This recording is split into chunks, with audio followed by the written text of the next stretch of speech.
Harper Audio presents Manifest Your Destiny, written and read by Wayne Dyer.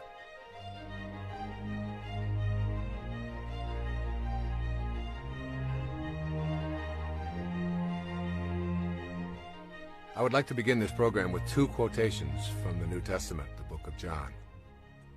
I'd like you to keep them in mind as you listen to this entire program because they really are reflective of all of the messages that are in these 9 principles. The first is from John 10, verse 34. Is it not written in your law, I have said, you are gods? And then from John 14, verse 20, on that day you will know that I am in my Father, and you in me, and I in you. You have the power within you to attract to yourself all that you could ever want. This is the central theme of Manifest Your Destiny, which is unlike any book or program that I have ever previously produced. I have chosen to write and talk about manifesting because I have been drawn to it, rather than because it is the next logical step in the progression of books and programs that I have produced over the past 2 decades. As I began writing, I felt a kind of humility, along with a feeling of arrogance. These feelings created questions such as, who am I to write about this capacity to manifest? Isn't this territory reserved for divine beings? What gives me the authority to tell others about an ability that is unique to the gods? These questions swirled around inside of me, and I was motivated by more self-doubt than I like to acknowledge. And then I did what I have encouraged my readers to do in my most recent book, Your Sacred Self. I banished all my doubts, and I began listening to the inner voices that kept telling me I would receive the guidance I needed, and that I would not be alone in this project. In other words, I surrendered and went deep within in my meditations and allowed myself to release all fear and doubt and simply to trust. It was at this time, as I was considering writing these principles and producing this program, even though I had no clear idea what they were precisely, nor in what order they should be presented, that I received a message from a teacher named Guruji, to whom this book is dedicated. Sri Guruji instructed me to listen to a tape on the power of manifesting and to practice in my own life what I was being taught, and then to present this manifesting technique to the world. I began to practice the manifestation principles in my daily meditations, just as they are presented in this book and in this program. I experienced astonishing results almost immediately. A few months later, I produced a compact disc and a cassette tape titled Meditations for Manifesting, and thousands of people began to use these principles and practice the manifesting meditation techniques. The results have been mind-shattering. I've heard stories of manifesting job promotions, having a baby, which was supposedly an impossibility, selling a home that had been on the market for years without potential buyers, and other stories of prosperity and healing that border on being miracles. I know that these principles work. Their miraculous power is not based on a belief, it is a knowing. I know that we have a divine power that has gone untapped primarily because of our conditioning. I know that you can begin to manifest for yourself virtually anything that you're capable of conceiving if you practice these 9 principles studiously. Make an effort to listen to these principles and begin to apply them in your daily life without judging them based on what you have been conditioned to believe about yourself as a person who is, quote, only human, unquote, and therefore limited. What you desire is of central importance, though you may never before have even thought of desire and higher spiritual awareness as compatible concepts. Yet the process of creating begins first with a desire. Your desires, cultivated as seeds of potential on the path of spiritual awareness, can blossom in the form of the freedom to have these desires in peace and harmony with your world. Giving yourself permission to explore this path is allowing yourself the freedom to use your mind to create the precise material world that matches your inner world. That inner world is the catalyst for determining your physical world experiences. You will have to abandon the idea that you are powerless over the circumstances of your life. You will need to shift out of the group mentality that says you are incapable of manifesting. Examine the pressures and beliefs which reflect the thinking of your immediate family, your extended family, your community, your religious groupings, your ethnic grouping, your educational business groupings, or any of a multitude of specialized units of people. Determine the areas of your life that are jammed up with the teachings of those mindsets, causing your personal evolution to be slowed down because what you truly desire or believe is not getting any energy from your unique individuality. As you unplug your circuits from those external forces, you will see the speed of your evolvement increase drastically.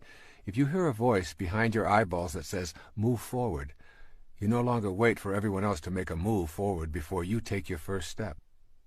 When you cultivate the inner conviction to manifest from the world of the unseen into the material world, you understand that there is a universal God force that is in all things in the universe.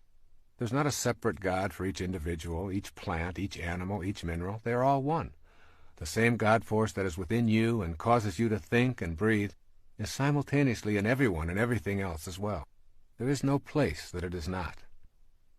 Consequently, that which you perceive to be missing from your life also contains the same God force or universal intelligence that is within you. Manifesting then becomes doing nothing more than bringing into form a new aspect of yourself. You are not creating something from nothing. You're learning to align yourself with an aspect of your being that your senses have not known they could activate. You and that which you want to manifest into your life are one. As I wrote this book, I had the most peaceful experience of writing that I've ever enjoyed. What you are listening to right now is the result of these 9 principles. The key word I kept in mind as I wrote and allowed these principles to manifest through me was the word tight. That means to me no extraneous verbiage, no case studies, and a minimum of quotations. Each principle is explained in as straightforward a manner as I know how. Each came directly from my heart and not from my head. When I felt I had said what was needed to be said, and when I had provided specific suggestions for implementing the principles, I simply stopped. You are listening to the tightest handbook I know how to devise to teach the fundamental principles for spiritual manifestation. My internal knowing is that when you practice these 9 principles, you will be given guidance. You will not be alone on this journey, and you will see your desires manifest as your destiny in your daily life. Finally, you will know that your job is to say yes rather than how. I'm sending you all green lights. The first principle is called becoming aware of your highest self. Within you is a divine capacity to manifest and attract all that you need or desire. This is such a powerful statement that I suggest you listen to it over and over again and savor it before you begin this journey. Remember, within you is a divine capacity to manifest and attract all that you need or desire. Most of what we are taught to believe about our reality conflicts with this statement. I have a divine ability to manifest and attract what I need or desire. Becoming aware of your highest self does not happen through physical effort, nor can one rely solely upon supernatural techniques. What is essential is that you learn that you are both a physical body in a material world and a non-physical being who can gain access to a higher level. That higher level is within you and is reached through the stages of adult development. I present these stages with some degree of expertise because I've spent many years in each of them. They have been stepping stones to my awareness of my higher self. Each stage involved experiences that permitted me to move ahead in my thinking and my awareness. There are 4 stages of adult development. The first is called the athlete. The word athlete is intended as a description of the time in our adult lives when our primary identification is with our physical body and how it functions in our everyday world. This is the time when life seems impossible without a mirror and a steady stream of approval to make us feel secure. The stage of the athlete is the time in our adult development when we are almost completely identified with our performance, attractiveness, and achievements. Obviously, it is healthy to take good care of your body by treating it kindly and exercising and nourishing it in the best way your circumstances allow. Having pride in your physical appearance and enjoying compliments does not mean you are body fixated. However, if your daily activities revolve around a predetermined standard of performance and appearance, you are in the stage that I am calling here the athlete. The second stage is identified by the word the warrior. When we leave the athlete stage behind, we generally enter the stage of the warrior. This is the time when the ego dominates our lives and we feel compelled to conquer the world to demonstrate our superiority.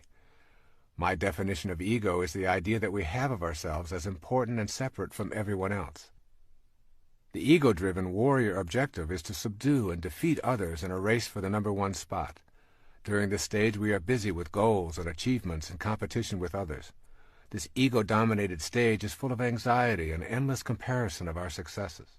Trophies, awards, titles, and the accumulation of material objects record our achievements.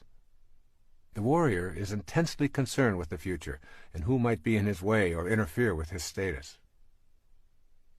The third stage is identified by the term the statesperson. The statesperson stage of life is the time when we have tamed our ego and shifted our awareness. In this stage, we want to know what is important to the other person. We've begun to know that our primary purpose is to give rather than to get. The statesperson is still an achiever and quite often athletic. However, the inner drive is to serve others. Authentic freedom cannot be experienced until one learns to tame the ego and move out of self-absorption. When you can let go of your own thoughts about yourself and not think of you for a long period of time, that is when you become free. The statesperson stage of adulthood is about service and gratefulness for all that shows up in your life. At this level, you're very close to your highest self. The primary force in your life is no longer the desire to be the most powerful and attractive or to dominate and conquer. You have entered the realm of inner peace. It is always in the service of others, regardless of what you do or what your interests are, that you find the bliss you're seeking. There is one stage even higher than the statesperson, and this can be described by the word the spirit. When you enter this highest stage of life, regardless of your age or position, you recognize your truest essence, the highest self. When you know your highest self, you're on the way to becoming a co-creator of your entire world, learning to manage the circumstances of your life and participating with assurance in the act of creation. You become literally a manifester. The spirit stage of life is characterized by an awareness that this place called Earth is not your home. You know that you're not an athlete, a warrior, or even a statesperson, but that you are an infinite, limitless, immortal, universal, and eternal energy temporarily residing in a body. You know that nothing dies, and that everything is an energy that is constantly changing. This inner infinite energy is not just in you, it is in all things and all people who are alive now and have ever lived. You begin to know this intimately. When you reach this level, you're in the space I think of as being in this world, but not of this world. Most people think of the spiritual world as a future occurrence that they will know after death. Most of us have been taught that the highest self is something that you cannot know as long as you're trapped in a body. However, the spirit is now. It is in you in this moment, and the energy is not something that you will ultimately come to know, but is what you are here and now. The unseen energy that was once in Shakespeare or Picasso or Galileo or any human form is also available to all of us. That is because the spirit energy does not die, it simply changes form. It can't die because it has no boundaries, no beginnings, no ends, no physical characteristic that we call form. That energy is within you. Gaining the awareness that you have a higher self that is universal and eternal will lead you to gaining access to the world more freely and to participating in the act of creation, or manifesting your heart's desire. There is something called the seen and the unseen. Consider for a moment the world of form that you see around you, including your body. Who is that invisible I inside all of the tubes and bones and arteries and skin that are your physical form? To know yourself authentically, you must understand that everything that you notice around you was and is caused by something in the world of the unseen. That something is the world of the spirit. When you look at a giant oak tree, ask yourself what caused that tree to become what it is. It started from a tiny acorn. Your logical, rational mind says that there must be something resembling treeness within that acorn. But when you open the acorn, you find nothing resembling a tree. All you find is a mass of brown stuff. If you further examine the brown stuff, you will discover distinctly acornish molecules, then atoms and electrons, then subatomic particles, until finally you find that there are no particles, only waves of energy that mysteriously come and go. Your conclusion will be that the acorn and the tree itself have a creator that is unseen, immeasurable, and called by those of us who need to classify such things the spirit or soul. This unseen world that is the source of the world of the seen is also the cause of you. In the beginning is energy, energy that has no dimensions, energy that is not in the visible world. This is our original self. It is potentiality, not an object, a future pull, if you will. It is this world of the unseen that I would like you to consider as you listen to these words. Look around you now at the world of form. Then look within and realize that the world began in the unseen dimension. Then make the big leap to the awareness that you are both of these worlds simultaneously. You are not separate from the world of the unseen, any more than you could be separate from the world of the seen. You are a combination of both at all moments of your life. The problem that faces most of us in becoming manifestors and learning to manage the circumstances of our lives is that we have forfeited our ability to oscillate between the world of form and that unseen world. Have you been taught that the Creator is something outside yourself? If so, your inner world, the world of the unseen, is full of notions that prohibit you from participating in the creative process. When you overcome these notions, your unseen self will be your ticket to creation in your life. What you want to practice here really is transcending your conditioning. Whether you like it or not, all of us have been conditioned to think and act in ways that have become automatic. We need to figure out how to get past this conditioning if we want to gain access to our highest self. You can be sure the ego will not take well to this kind of an effort. Asking the ego to help diminish its own significance so that you might have access to your higher self is akin to attempting to stand on your own shoulders. Ego is as unable to move aside in deference to spirit as is your eye able to see itself, or the tip of your tongue able to touch the tip of your tongue. Your task thus becomes a quagmire of paradoxes. If you rely upon your ego to get past the influences of the ego, it will only strengthen its hold on you. You must figure out how to emancipate consciousness from the limitations of your mind and your body. In the ego state, you generally experience yourself as a separate entity. To move past this conditioning, you want to begin to see yourself as humanity rather than as a separate form in a body. Very simply put, if you feel that you are disconnected from the rest of humanity and truly a separate entity needing to prove yourself and compete with others, you will be unable to manifest your heart's desire. If you are able to see yourself as a part of what you desire, you will have transcended the conditioning of your ego and of all the other egos who have contributed to this process in your life. Here are a few of the conditioned thoughts that keep your ego in charge of your life and prevent you from materializing what you desire and what desires you. The first is called, I am not in charge of my life. That force is outside me. You can change this perception. Turn your attention away from the ego-dominated thoughts about the circumstances of your life to the present moment. By consciously noticing your breath, the sounds, textures, smells, and scenes that the life force is experiencing through you. A second conditioned thought says, people cannot manifest. It is all a function of the cosmic throw of the dice. It's all just luck. Well, blaming luck or some external invisible force that controls the universe is a habit of conditioning that leads to disempowerment and ultimately to defeat. You are the universe. It is not something outside you. You are that force which is in everything, even the things that have previously failed to show up in your life. Remember, as you think, so shall you be. If you think you can't, you're right, and that is precisely what you will see showing up in your life. A third conditioned response, or thought. I have tried before and it's never worked for me. Here the conditioned response is believing that once having tried and failed, further efforts will yield the same results. Let go of your obsession with the past and with trying, and instead remain relaxed and casual in the moment. Your past is an illusion. It is the trail that is left behind you, and a trail behind you cannot drive you today, regardless of what you choose to believe. All you have is now, and you have never tried anything. A fourth conditioned thought. Only highly evolved beings can manifest. Here again, this is the ego saying that you are separate and distinct from your spiritual teachers and others who live at the highest levels. Relinquish those thoughts and replace them with seeing yourself as connected to everyone by that unseen life force that is your divine essence. The first spiritual principle directs you to overcome your conditioning. It requires you to adopt a new attitude about yourself, and then to put this attitude into daily practice. I am encouraging you to know the highest self rather than read about it, to know it in the deepest reaches of your being, and then to never doubt it again. I encourage you to follow these suggestions for developing the first principle as a permanent part of your total awareness. The first suggestion. Think of this definition of enlightenment: to be immersed in and surrounded by peace. Your highest self only wants you to be at peace. It does not judge, it doesn't compare or demand that you defeat anyone or be better than anyone. You know your highest self by listening to the voice that only wants you to be at peace.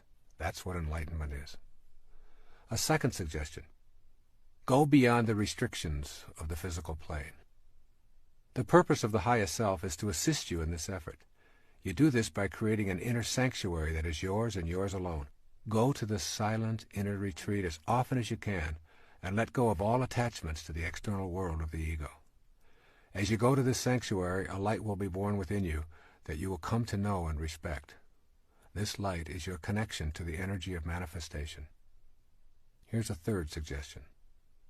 Refuse to defend yourself to anyone or anything on the earth plane. This is the challenge of the highest self. Use your inner light for your alignment and allow those who disagree with that perspective to have their own points of view. You are at peace. You never explain, and you refuse to flaunt your energy. You know, and that is enough for you. And here's a fourth and final suggestion.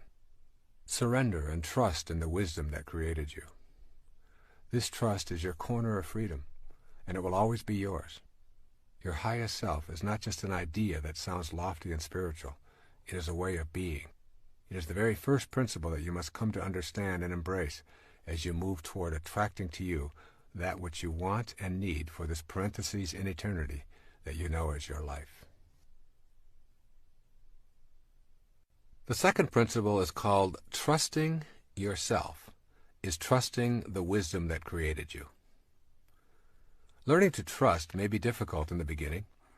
It will be an exercise in futility if you rely upon your mind to create trust. The mind attempts to come up with intellectual answers by using proofs, logic, and theoretical reasoning.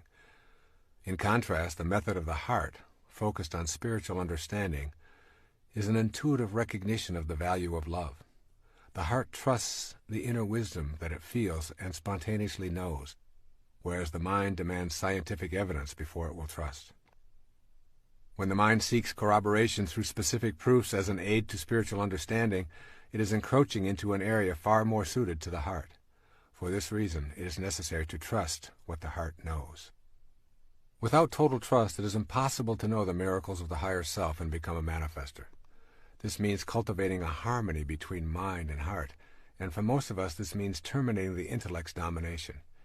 It is with this surrendering process that trust begins to flourish, replacing doubt. Here are two theories describing our place in nature. I think you will agree that the first theory illuminates why mistrust of ourselves and our divine abilities is so deeply rooted. The first theory is called nature as a mechanism. In this mechanistic view of nature, everything is an artifact made by a boss who has many different names. In the Western view, the boss is called God. This God is often depicted as a white-bearded male who roams around the sky creating the natural world. The world is a construct and God the constructor. This biblical God is paternal, authoritarian, beneficent, and, in many ways, tyrannical. He keeps track of all things and knows precisely what everyone does and when his laws are being broken. One of the operatives of this theory of nature is the idea of punishment for one's sins. This God-Father or Godfather holds us accountable for transgressions. All subjects are considered born with the stain of sin as a part of their nature and are therefore untrustworthy. This makes many people feel estranged. Once convinced that you are untrustworthy and basically a sinner, you're quite lost. You cannot even maintain trust in God because of the basic mistrust of yourself, and not trusting in that God may be breaking one of his own laws. It's a no-win situation. This theory of nature is absolutely incompatible with the second principle of manifesting. You cannot tune into the power and energy of the universe to create and attract an abundant life if that energy and power is outside of yourself. There's a second theory of nature that I call nature as spontaneous and non-judging. In this spontaneous view, God is universal intelligence flowing through everything. Nature is an unforced unfolding of life forms, and there is no boss. Rather than learning to manage and control the natural world, the impulse is to trust it. Human beings are an aspect of this God and are, therefore, carriers of divinity. Generally, in this theory, human beings are considered the highest level of life form. Trusting this most evolved natural human includes trusting the paradox of behavior described as good and bad, selfish and unselfish, or greedy and generous, in the same manner as we respect other life forms by trusting their processes.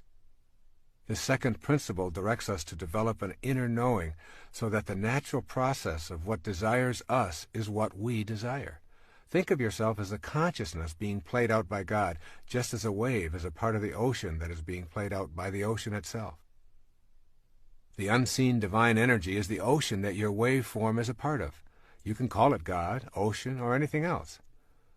This is a profoundly exquisite realization because with it you bring to your consciousness the inner awareness that you are actually in all things. This leads to miraculous manifestations. You begin to consider what it means to be in all things at one time. Authentic trust is only available through the knowing heart. When you enter this trusting space, everything will come to you that belongs to you because you've created the inner capacity to receive it. The irony is that what you wish to receive is a part of you. This can be a troublesome concept to grasp because of the ego's attachment to being separate and special. Nothing in your rational mind could convince you that water is made of 2 parts hydrogen and 1 part oxygen. It appears to be a fluid that flows and has nothing to do with gases. But when we subject water to scrutiny, its constituent elements become manifest. And so it is with the idea of being in all things at once. If you truly trust in this notion, you realize that everything that you perceive as missing in your life is a part of the same energy that you are. Manifesting becomes the art of bringing to yourself that which is already you. I have deliberately chosen not to use many quotations in this program. But I want to emphasize that every spiritual master and all of the saints and teachers and gurus or priests throughout history have espoused similar advice. This perennial philosophy connects all humanity, from tribal and ancient to civilized and present times. It is the message that God is within and outside every living thing, and that there is a world we are a part of that is not subject to the changing world of time and space that we presently are a part of. Since it is everywhere, it is not only within you, it is you. The meaning of this is that God is not to be found so much as discovered within yourself. The statement, "Thou art the path," is more than an ecclesiastical admonition. It is a statement of your reality. And then you must consider prayer and what it means to understand this concept of trust. In the matter of prayer, it seems that we often view God as a gigantic vending machine in the sky who's going to grant us our wishes when we put in the proper tokens in the form of prayers. We expect to insert prayers, then pull on the knob and hope that God will dispense the goodies. The God vending machine becomes the object of our veneration. We tell the machine how good it is and how much we worship it and expect it to be good to us in return. The basic premise here is that God is outside us, and therefore what we need and want is also outside of us. If we believe that we are separate from God, the vending machine approach to prayer reinforces and deepens that belief. I prefer to promote the idea of prayer in its essence as a communion with God. What we seek in prayer is the experience of coexisting with God. Prayer is our communication of readiness for the desires of this sacred energy to manifest through our human form. Therefore, the true experience of God does not change or alter God, but it changes us. It heals our sense of separation. If we are not changed by prayer, we have denied ourselves the opportunity to know the wisdom that created us. The search for happiness outside ourselves rekindles the idea that we are not whole and relegates prayer to the status of a plea to a boss God. We are then asking for favors rather than seeking a manifestation of our invisible, inspired self. Prayer at the spiritual level I'm talking about is not asking for something any more than the attempt to become a manifester is asking for something to show up in your life. What I call authentic prayer is inviting divine desire to express itself through myself. It expresses my experience of oneness with the divine energy. This may sound like a radical or even blasphemous notion, but is the source of all spiritual traditions. Here's a few examples. In Christianity, they say the kingdom of heaven is within you. In Islam, they say those who know themselves know their God. In Buddhism, they say, look within, you are the Buddha. In Vedanta, they say Atman, or individual consciousness, and Brahman, universal consciousness, are one. Yoga says God dwells within you as you. Confucianism, heaven, earth, and human are of one body. And in the Upanishads, the ancient texts of the Hindus, by understanding the self, all this universe is known. Overcoming your conditioning in this area is crucially important. Replace thoughts about your experiences with the experience of prayer. For instance, praying in this sense can be a sentence such as, "Sacredness, guide me now," or "Sacred love, flow through me now," silently reciting instead of thinking thoughts. Prayer in this form is tilling and clearing the inner self of ego chatter so that what you desire and what desires you can grow. My own personal practice of prayer is participating in a communion with God, wherein I see God within me and ask for the strength and the inner awareness to handle whatever confronts me. I keep reminding myself that heaven on earth is a choice I must make, not a place I must find. Trust, then, is the cornerstone of my praying, and with it comes the peace that is the essence of manifesting. And this idea of peace really becomes the result of this trust. You may recall that earlier I defined enlightenment as being immersed in and surrounded by peace. The more you trust in the wisdom that creates all, the more you will be trusting in yourself. The result of trusting is that an enormous sense of peace becomes available to you. As this awareness grows, you will discover that you are a more peaceful person, and consequently, that enlightenment becomes the way of your life. Being independent of the good opinion of others and being detached from the need to be right are two powerful indicators that your life is shifting toward a consciousness of trust in yourself and trust in God. Yet there are many people in our lives who disturb our state of peacefulness. The people whom we agree with and share similar interests with us are easy to accept and actually teach us very little. But those who can push our buttons and send us into a rage at the slightest provocation are our real teachers, disguised as manipulative, inconsiderate, frustrating, non-understanding beings. The peace that is enlightenment means that you are not only at peace with those who share your interests and agree with you, and with strangers who come and go, but also with those master teachers who remind you that you still have some work to do on yourself. Peace occurs when your highest self is dominant in your life. When you begin to feel peace as the result of trust, you are enjoying a healthy soul. There are many things that you can do on a regular basis to make this second principle of trusting in the oneness a reality in your life. Here are a few suggestions to nurture trust in yourself and in that oneness. The first is called begin by admitting your confusion or failures. When you're honest with yourself about every aspect of your life, you discontinue identifying with separateness. You then become ready for the insight that trust in yourself and trust in ultimate truth are one and the same. A second suggestion is to keep in mind that you cannot go to a higher ground if you're hanging on to a lower level. You cannot leave the physical world if you're so attached to it that you refuse to let go. The concept of trust involves surrendering to and trusting the God force. The third suggestion is to acquire a rebellious attitude toward the philosophy that preaches a style of God as boss, who is authoritarian and a benevolent tyrant. Rejection of this model does not mean that you are an atheist, but rather a believer in the true meaning of divinity. A fourth suggestion is to remember that trusting does not mean you never experience life's valleys. There will be peaks and valleys as long as you live in this physical plane. Do not abandon trust when your ego thinks things should be different than they are. It is better to embrace trust when darkness is present, knowing that light will follow.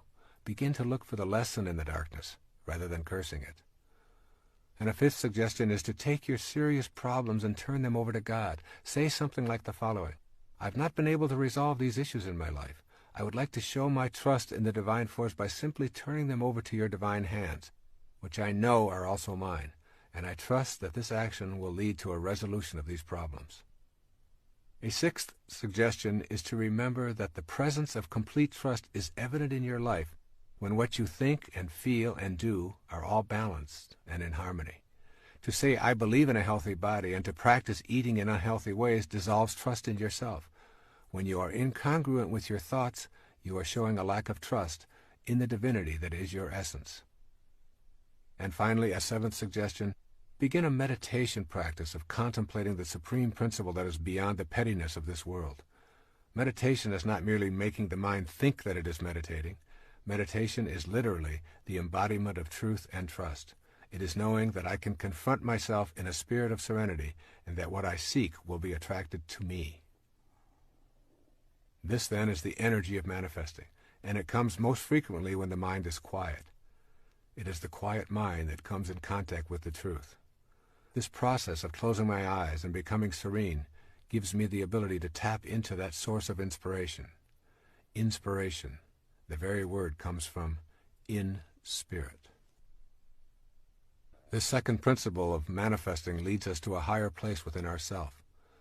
You will be a silent sage, moving through this material plane, knowing that you have tapped into a source of inspiration that provides you with all the sustenance you need. Indeed, you will begin to see how this earth plane is really a very big part of you, more so than you might ever have imagined. And this then becomes the subject for the third principle of manifesting. This third principle of manifesting is called, you are not an organism in an environment. You are an environed organism. One of the reasons the idea of being able to manifest is so foreign to most of us is because we have been brought up to believe that as individuals we are separate from our environment. We think it is our role to dominate it. Armed with this kind of logic, we are diminished in our ability to sense our connection to the environment. This third principle of manifesting begins with the understanding that it is absolutely impossible to describe ourselves as separate from our environment.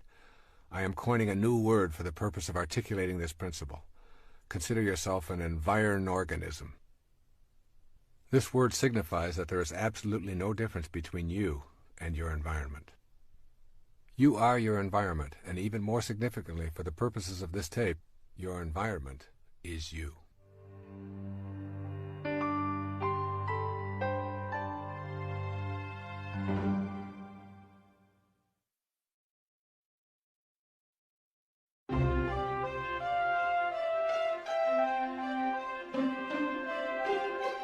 Think about your own nature as an environed organism. Try thinking of the external world, your environment, as your extended body. That is, you are not separate from the external world. In this concept, it is impossible to describe yourself without including your surroundings. In fact, it is not even possible to see or hear yourself as a separate entity apart from your environment. For example, describe yourself walking, just you walking. There cannot be walking without also describing what it is you are walking upon. Without the floor or the ground, there would only be your legs moving back and forth, and of course that's not walking. Your experience of walking also includes the air you are breathing, the gravity that keeps you from floating off into space, the pebbles or carpet or sand or cement that you walk upon. And I invite you to shift your awareness away from yourself as an organism in the environment to yourself as an extension of your environment and always inseparable from it. This means that you have to think of yourself as an individual and as an environment simultaneously. Have you ever seen a person with a front but without a back? Have you ever seen a person with an outside but without an inside? Well, these rhetorical questions are meant to stimulate you to consider how you can be differentiated and undifferentiated at the same time, and why this is important in learning to manifest your life as you choose. The nature of the physical world is essentially that of waves. Each wave of energy that makes up a physical mass has a crest or a peak and a nadir or a valley. These tops and bottoms of the waves are always easy to identify as separate, yet they are always together. You can never ever get a bucket full of peaks and observe them independent of their corresponding valleys. This is the fundamental feature of nature. Your front always has a back, your inside always has an outside. And now you must extend this understanding outward as well. You are distinct, just like the tops of the waves that make up your natural physical self, but you are irrevocably connected to the outer world, just as that bottom of the wave always has a top. When you begin to see this simple truth, mystical experiences of manifesting also open up to you as a genuine possibility. You see, you're either pushing nature around, or you're seeing it as yourself, one or the other. When we think of ourselves as distinct from our environment, we take on a posture of exercising control over it. We destroy forests and swamps and mountains and rivers and wildlife or anything else that obstructs profit and convenience over something we call advancing civilization. We defend these activities without understanding that we are also destroying ourselves. As we have seen, we cannot be described independent of our environment any more than our outside can be described without our inside. When we can respect that which appears to be external to us, we will build to live in harmony with, rather than in control over, our environment. In our personal lives, recognizing nature as ourselves opens up an entirely new world of manifestation. Your new faith will no longer permit you to see anything as separate. The separateness will always be there, just as the peak of the wave is separate from the trough. But they remain inseparable, even while separate. You will have fused the dichotomy that prevents you from putting this connective energy to work. You will begin to view yourself as an organic part of this world, rather than as a separate entity in this world. And then you'll see yourself as an organic part of this world. There's a popular belief that we come into this world. Thus we are continuously embracing the idea that who we are and where we come from are two different worlds. The essence of the third spiritual principle for manifesting your destiny is that there is no separation, and rather than coming into this world as a construction project, you actually grow out of it. You are a result of what the universe is doing on a conscious level, just as a wave is what the ocean is doing, and a plum is what the plum tree is doing. The intelligence that is you, unseen as it may be, is you in every stage of your creation and life experience, and it is also the same in every other person, as well as in all things in our physical world. Notice that everyone breathes the same air, walks on the same ground, and thinks as an organism just like you. You are indeed connected to all of these beings. It is not an accident that someone living in a distant country with different outward physical characteristics and a separate language could die and donate their liver or kidney or cornea to you, and it would accommodate the life force flowing in you. A profoundly important Native American saying is, "No tree has branches so foolish as to fight among themselves." Imagine the result of such behavior by the tree. The tree and all of its parts would die from such an absurdity. Yet that is precisely what we do when we see ourselves as divided from all of the other people who are being peopled from the same divine intelligence. When you know that you grow out of this world just as an apple does from an apple tree, then you identify with the spiritual essence. It is in identification with this inner essence that you make your connection to everything else.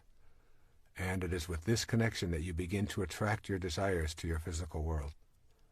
I want you to gain a clear sense of how you are actually growing out of this world. You are not a momentary flash of embodied consciousness between two eternal blacknesses. You are an essence that is eternally growing in this world, a world in which the spirit and the manifestation of that spirit appear to be different to the senses, and indeed they are, but they are also connected. This awareness is crucial as you proceed along the manifesting path. That power is in you, but it's not yours alone. The power and the magic of this world cannot be reserved for the exclusive use of anyone, including you. It is available at all times. However, it does not belong to anyone. What you are doing as an environ organism is making contact with an energy that is beyond the dualism of the earth plane, and yet is connected to it at the same time, separate but distinct. You are a holistic being with both non-dualistic energy and the energy of the physical plane at your disposal. As a holistic being, you shatter the illusion of your separateness and reveal your connection to everything. This empowers you in a way that the ego-driven self could never contemplate. One of the ways to understand this is to see yourself as a hologram. A hologram is a three-dimensional photographic image obtained with laser beams. The unique thing about a hologram is that one small segment contains the entire picture. When one tiny piece of the hologram is broken off and projected, it shows an image of the entire object. The hologram is a perfect representation for you as an environ organism. Your environment includes everyone alive and dead, and you can draw their energy to you because, from a hologrammatic viewpoint, they are you. You are one little physical image that reflects all of humanity when projected spiritually upon the cosmic screen. Each and every one of us is the whole of humanity. You cannot escape this conclusion. Human beings are the same everywhere. We share the emotions of fear, love, hate, and jealousy. We also share our life-giving blood, intermingling it for the survival of those who need it, and we have the same internal organs and thoughts. When you perceive yourself in the hologram that is humanity, you connect on an energy level to everyone else in your environment. An environed organism most truly is a reflection of it all, and this energy that you share is shared by all. This awareness gives you the option to tap into this universal energy anywhere, at any time, by metaphorically projecting yourself to reflect the whole. When you can do this without doubt or reservation, you can literally see how your inner thoughts and desires are not only within you, but are within the whole of humanity, which is abundantly boundless. As an environed organism, you are a single individual who is only a part of the picture at the same time that you contain the whole panorama. Moreover, the content of your consciousness is also hologrammatic in nature. Consciousness is the mental condition of being aware. The power of your thoughts in this hologrammatic view can be projected in such a way as to connect to all of humanity. Your thoughts are literally connected to the thoughts of everyone else, as are your emotions, your desires, your total inner world. You can learn to use this connection to nurture your own divinity, and therefore, by definition, the divinity of all of humanity. The nature of a hologram and the nature of you as an environed organism are one and the same. The Bhagavad Gita, the holy book of the Hindus, summarizes the point of view as profoundly as I've ever heard. Listen to these words. He who sees that the Lord of all is ever the same in all that is, immortal in the field of mortality, he sees the truth.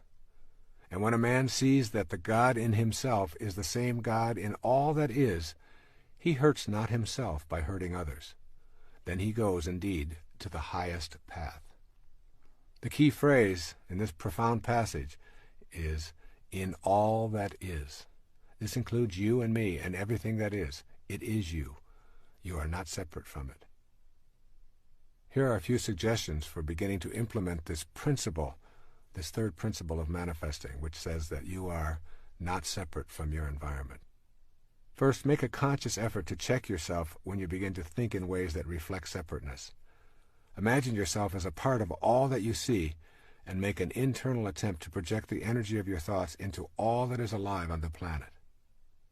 This inner practice will help you to embrace the concept of you as an environed organism rather than an organism in an environment. Secondly, contemplate the energy that is your life force. Forget about your body and your thoughts and focus attention on your energy, which is also known as chi or prana. See if you can sense it objectively, and also try to do the same thing with the energy of someone close to you. Watch that person and forget about their body. Center your attention on the idea that you share the same energy, and so you are the same person at that energy level. Thirdly, trust in the wisdom of your feelings. If you feel it, it is true for you. When you trust your feelings, you trust the energy that is the life force of the universe. And fourth, practice being gentle, respectful, and loving toward the life force in all things. In other words, behave as if the God in all life really mattered. The energy of love is sent out into the universe and connects with the same loving essence that is in all things.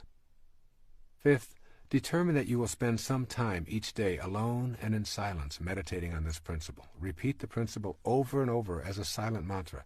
I am not an organism in an environment. I am an environed organism. By repeating these words to yourself, you will eventually begin to project this reality outward. And sixth, make the spaces of your life as sacred as possible. In your living space, bless all that surrounds you, and fill your space with the life that plants, flowers, and animals bring. Spend time contemplating your living space as a holy place. The more you bring your environment alive with sacred thoughts and feelings, the more you will feel spiritually connected. The Sufi poet Rumi, almost a millennium ago, wrote a poem that reflects this consciousness. I'd like to share it here with you. It's called The Seed Market. He says, "Can you find another market like this, where with one rose you can buy hundreds of rose gardens? Where for one seed you get a whole wilderness? For one weak breath, the divine wind? You've been fearful of being absorbed in the ground or drawn up by the air. Now your water bead lets go and drops into the ocean where it came from. It no longer has the form it had, but it's still water. The essence is the same.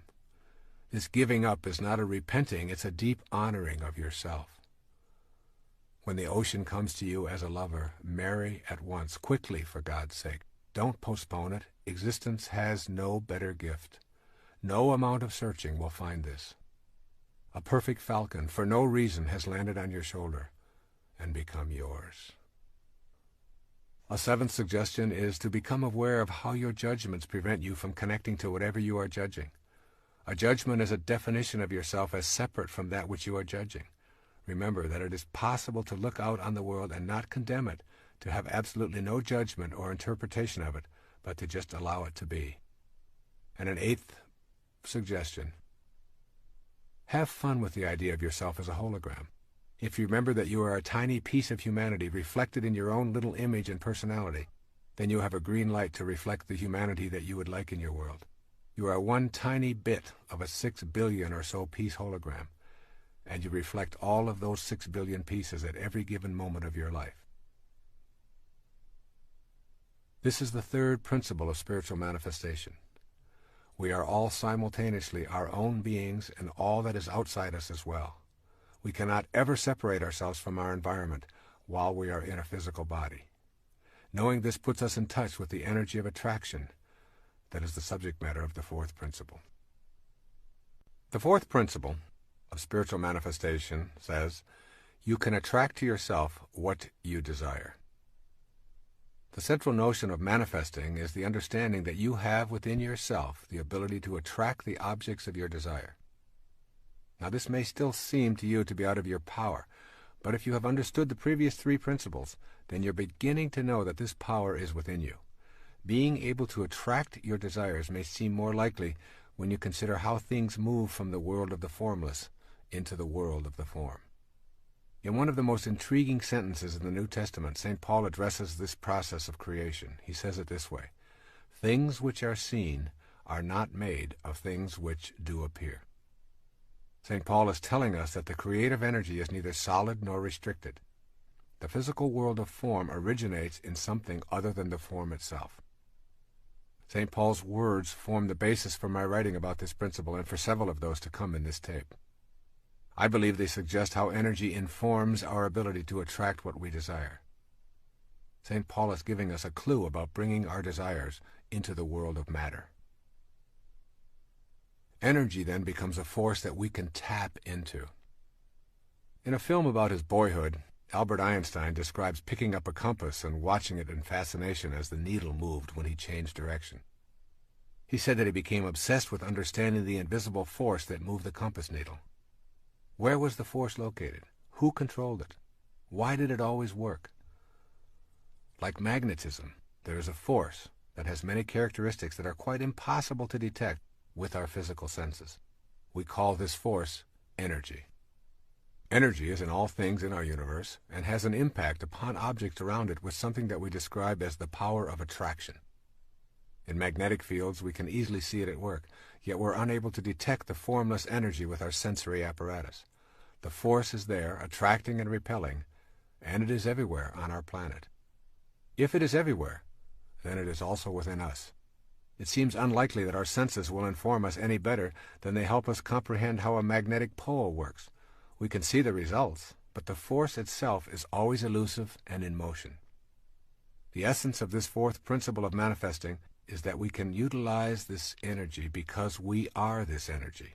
We can use this universal energy to bring to us objects of our desire because the same energy that is in what we desire is also in us, and vice versa. It is simply a matter of alignment and will that allows us to tap into this force. Bringing things into the physical world is a process that we call creation.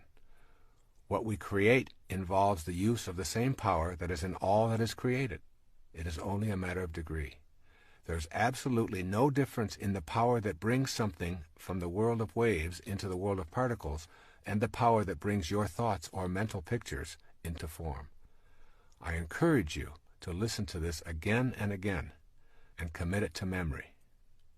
The world of spirit from which all matter derives and the world of matter comprise one harmonious whole. They are separate but always together, just like the peak of the wave and its base, separate but forming an inseparable whole. Think of manifesting as nothing more than transforming waves of possibility into particles of reality. The transforming process requires energy. This energy is invisible, but is always in everything, including us. Your mental pictures are related to this power of attraction. There is a power within you that allows you to form a thought or a picture. This mental picturing power is the energy of attraction that is in all creative processes. It is different in degree, but nevertheless identical with the power of attraction. This power is the very substance of life. You can't see, touch, or hear this power, but it is within you. In using this power, you are not in any way attempting to change or interfere with the laws of nature. You are fulfilling the laws. This undifferentiated power is the basis for the mysterious attraction that draws your desires to you. Think of yourself as a way that God has of particularizing. Then see your ability to formulate mental pictures as the divine creative power energizing through you. Can you see that the same creative energy that particularizes as yourself is what you use to manifest your desires?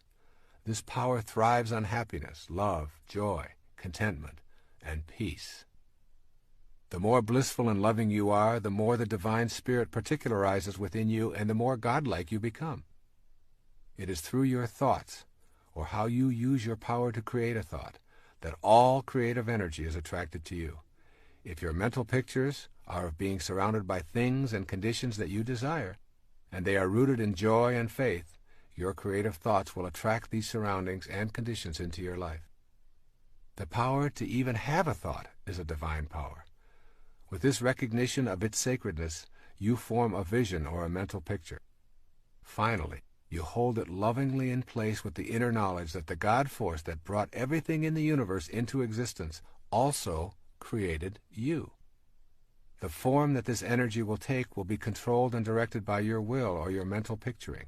It is waiting to take any direction you decide. There is a practice of mental picturing that you can master. The most important thing to remember as you practice mental picturing for the purposes of manifesting your desires is that humans never create anything. Our function is not to create, but to attract, combine, and distribute what already exists. Creations are really new combinations of already existing materials.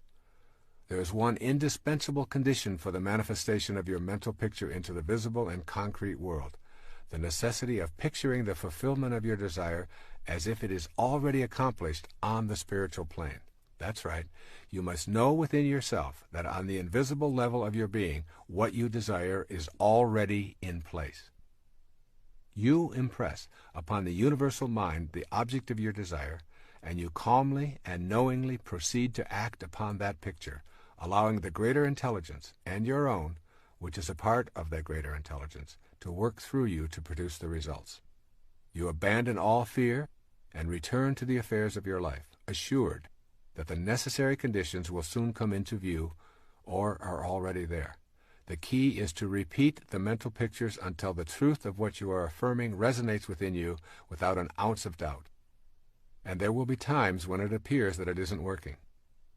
If your picture doesn't manifest in the time span that you've designated, relax and retreat to your knowing that it is already in place in the spiritual realm.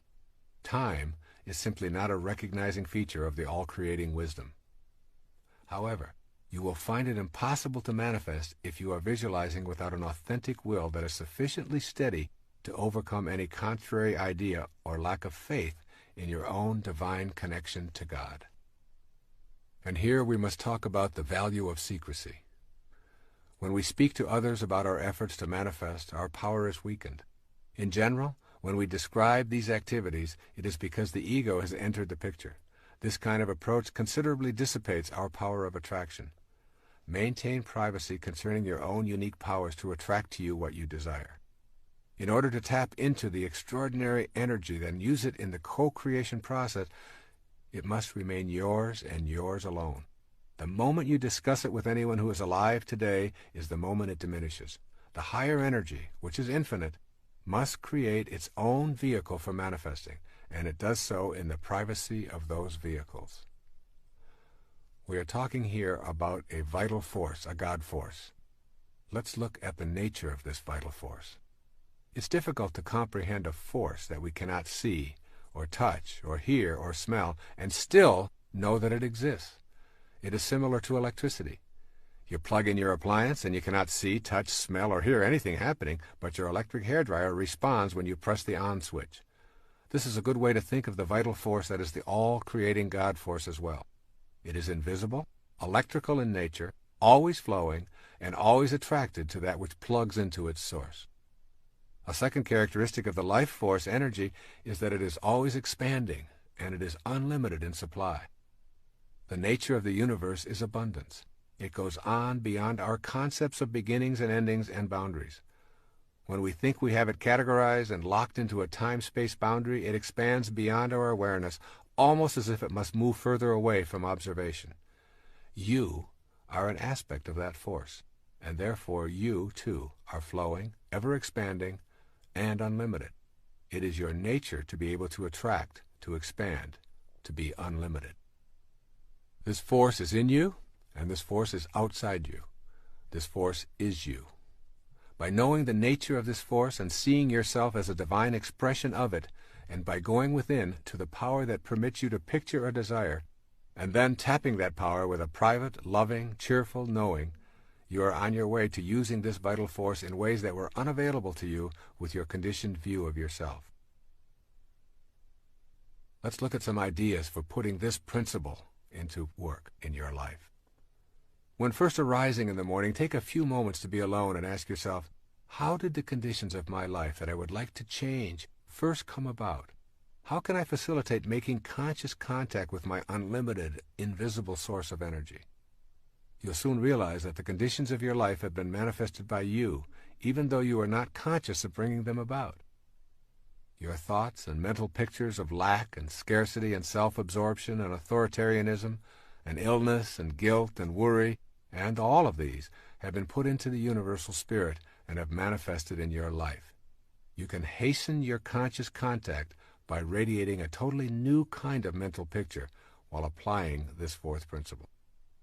And then secondly, explore the possibility that the reason you believe that life is limiting is because you have assumed limitation to be in your life. Does your view of life include the natural creative process reproducing within yourself? Stay in this place within, and you will know conscious contact with the divine, all-creating intelligence. And then thirdly, never limit the spirit in any way. If you experience any kind of friction, know that it is an error in your thinking and picturing. Just continue to tell spirit what you want without telling it how you want it to happen. Then retreat in faith and trust. Fourthly, keep your mental picturing to yourself. What you want to attract is a private matter between you and God. And fifthly, begin to act as if what you would like to attract is already in your life. If you want to create healing, formulate the picture, radiate out that energy to connect with the all-creating energy, be cheerful and trusting in your knowing, share it with no one, and then begin acting in a new, healthy manner. If you want to materialize more prosperity, then start the process of thinking abundantly and acting that way also, giving thanks for all that has manifested into your life. And sixth, I recommend that you browse through Walt Whitman's Leaves of Grass daily. Here's a portion that speaks of our oneness with the divine energy. Listen to Walt Whitman. Athwart the shapeless vastness of space, how should I think, how breathe a single breath, how speak, if, out of myself, I could not launch to those superior universes? Swiftly I shrivel at the thought of God, at nature and its wonders, time and space and death, but that I, turning, call to thee, O soul, thou actual me, thou matest time, smilest contented death, and fillest, swellest full the vastness of space. And so it is with you, no different from Walt Whitman or anyone else in the universe. Here's our fifth principle of manifesting. Honoring your worthiness to receive. In order to become a manifester, literally taking part in the process of co-creating your life and attracting to yourself the objects of your heart's desire, you must know that you are worthy of receiving. This will mean examining the attitudes that you knowingly and unknowingly hold about your life. Your thoughts, which are the architects of the foundation of your material world, are what you want to examine. You can remind yourself all day long that the same power that brought anything into the physical world also brought you. But if you do not feel worthy, you will disrupt the natural flow of energy into your life and create a blockage that makes manifestation impossible. The fifth principle reminds you that you are worthy of abundance. If your thoughts are based on an image of unworthiness for any reason at all, you will manifest what those thoughts impart to the universal mind. The energy described in the fourth principle will align with what it is that you radiate. As a man thinks, so is he, are not just empty words. Thinking that abundance is incompatible with spirituality is a myth that influences many of us and is the largest impediment there is to feeling worthy. What do we mean when we use this word selfish? The myth that abundance and spirituality are incompatible is fueled by thoughts that it is selfish and improper to visualize and desire material things. Let's examine this attitude and determine if you have been influenced into believing it to be your truth. Take a look around your world and notice the abundance and endlessness of our universe. It goes on and on, beyond our ability to imagine its vastness. This abundance flows from the same energy that comprises our fundamental essence. It is you. You are it. Material form is how spirit makes itself known to us while we are in form ourselves. Spirit manifests in trees and oceans and fish, birds, minerals, vegetables, flowers, and you. Matter is not an illusion or something that ought not to be, but it is the necessary means through which spirit differentiates itself on this plane of existence. To feel that it is selfish or non-spiritual to desire and manifest is to divide the world of spirit and the world of matter into polar opposites. When we adopt an attitude of spirit being incompatible with matter, we are denying the spirit that is in matter as its originating energy. We also deny the validity of ourselves as spiritual beings. When we shift to seeing that together they comprise one harmonious whole, we remove the stigma of selfishness. Just as each one of us is one harmonious whole comprised of spirit and matter, so too is the entire universe. The process of life taking form is a mystery. That mystery is governed by a creative energy that is knowable when we genuinely feel worthy of receiving its blessings in form. Abundance is the way of the creative force in the universe. You are entitled to have abundance in your life and to radiate prosperity to all that you encounter in your world. Nothing is gained by making yourself small and insignificant other than to manifest smallness and insignificance into your life.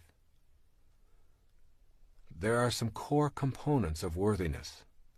Everything you need to master in order to make this fifth principle a working model in your life is available as a mental activity. You do not need to go out into the world and conquer it in any way. It is simply a matter of changing your mind about your basic worthiness to receive all of God's blessings, be they material or otherwise. Here are 5 major perceptions of beings who know they are worthy and deserving of all of God's blessings. The first says, "My self-esteem comes from myself." This person's statement of his or her inner perceptions might be something like the following: "As a child of God, my worthiness is a given. I am not divided into spirit and body. Rather, I am a part of the all-knowing creation called God itself." Too often the ideas of other egos are what constitute our impressions of ourselves. We listen to the admonitions of others who have low self-regard and who are attempting to exert influence and power over us. It is beyond the scope of most young children to resist these ideas. But as adults, we can look back at this hypothesis and free ourselves from its absurdity. You must know within that you are part of the light that lighteth every man. You are evidence of the existence of God, and in your own particularized individuality, you have God within you. Therefore, you must be able to say with conviction, "God is me, and I am God." It is this truth that will free you from your feelings of unworthiness to attract to yourself all that you desire. Your desires are the very tools that allow you to grow and experience the perfection of the universe. They take you beyond any limitations that you might have embraced and lead you to a higher spiritual awareness. Even the idea of achieving enlightenment and mastery is a desire, and one you must honor. A second statement of those who feel worthy: "I accept myself without complaint." A person with this self-perception thinks something like the following: "I am willing to face everything about myself without lapsing into self-contempt or repudiating my essential value as a piece of God." Self-acceptance is something that must be unconditionally known within ourselves.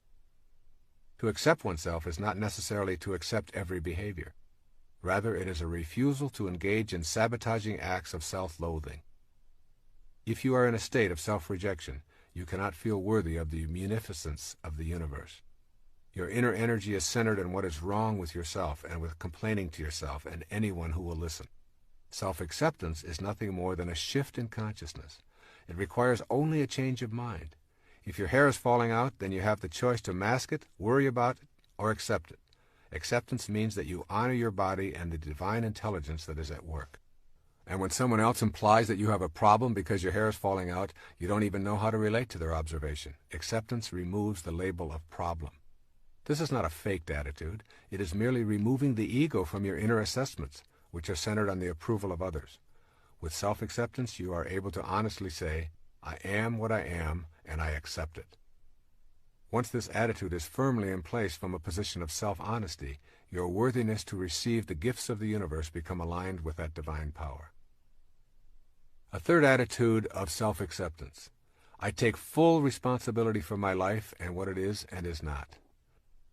To be willing to accept total responsibility for yourself puts you in a position of being worthy of receiving and attracting the objects of your desire.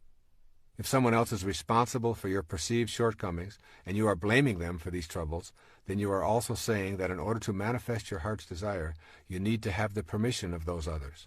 This act of abdicating responsibility destroys your ability to empower yourself to higher levels of awareness. I come from the position that there are absolutely no accidents, and that everything that occurs in my life has a lesson attached to it, and that I brought it into my life. Thus, if I'm having a negative thought, and at the same moment I bump my head on a cupboard door, I say, what was I thinking at that moment? And I take full responsibility for correcting those negative thoughts, and for the bump that reminded me to correct that kind of thinking. This little game serves me in the sense of taking full responsibility for my life, and eradicating the inclination to blame other people or circumstances. I trust in this inner knowledge. I rely on seemingly coincidental happenings, and I know that I am responsible for all of it. As this sense of responsibility has grown, I find it impossible to blame anyone for anything in my life. The willingness to be responsible without complaining puts you into the natural flow of all divine energy. With an attitude of self-responsibility, you will notice that the heavens are exceedingly cooperative. A fourth attitude of self-acceptance says, I do not choose to accept guilt into my life. This mindset creates thoughts such as, I will not use up the precious currency of my life, my present moments, immobilized with guilt over what happened in the past. This statement requires you to know the difference between A, genuine regret and learning from the past, and B, remaining in a state of reproach or guilt today. Learning from one's mistakes and taking corrective action are spiritually and psychologically sound practices. You did it, you didn't like the way you felt afterwards, so you decide not to repeat the behavior. That is not guilt. Guilt is when you continue to feel immobilized and depressed. Those feelings keep you from living effectively in the present. When you are filled with guilt, your energy is awash with anguish and self-reproach. You are so down on yourself that you are feeling unworthy of receiving blessings from the universe or anyone in it. Persistent feelings of guilt will prevent you from manifesting anything worthwhile because you are attracting the very same things that you are putting out to the universe. For example, if you are chronically overweight or addicted, your internal sentence of guilt sounds something like this. I'm really going to love myself when I finally am at a normal weight. Or I will truly value myself as a worthwhile human being when I am finally over this addiction once and for all. These internal sentences need to be shifted to, I love myself while I am overweight. I am not this weight in the first place, and I refuse to think of myself in self-degrading terms regardless of the condition of my body. I am love, and I extend this love to all of me. This same kind of inner programming must take place for addictions or anything else that you feel guilty about. By removing the inclination to wallow in self-reproach, we remove the idea that by suffering in the present moment, we will redeem ourselves and can pay for our sins with guilt. Life doesn't work this way. The solution is in loving yourself and in trusting in God that your shortcomings are nothing more than lessons leading you to a new spiritual level. And finally, a fifth assessment of those who have self-acceptance. I understand the importance of having harmony between my thoughts, my feelings, and my behavior. To the extent that you remain incongruent in any of these three areas of thinking, feeling, or behaving, you will impede the process of heightened awareness and the ability to manifest your heart's desire. This is the last of the 5 points that contribute to your feelings of worthiness about receiving God's munificence into your life. It is also the most significant because it defines your level of integrity. To have thoughts about how you would like to conduct your life, to posit these thoughts as your essential way of being, and then to feel guilty, fearful, anxious, or anything else as a result of not living up to these inner positions, results in addictive, manipulative, and self-defeating behavior. To be congruent, you must be honest about your own thoughts. If you are honest with yourself, you will find that your emotional reactions will be consistent with your inner world. You will feel peaceful and content, and this will be apparent in your behavior. This is true for virtually everything about your life. Your thoughts about health, relationships, prosperity, God, work, recreation, whatever. If these thoughts are rooted in love, and you honestly know that you are here to express love, kindness, and forgiveness toward yourself, toward your work and co-workers, toward the money you receive, toward your spiritual beliefs, then you will be in harmony, and you will welcome the blessings that result from your personal conduct in these matters. However, if you embrace these thoughts yet fail to act on them in the daily working of your life, you will feel incongruent, and consequently, you will not feel that you are deserving of desires being fulfilled, being eaten up inside in your own private corner of awareness that is not available to anyone else other than God. You will behave in self-defeating ways that verify your lack of inner congruity.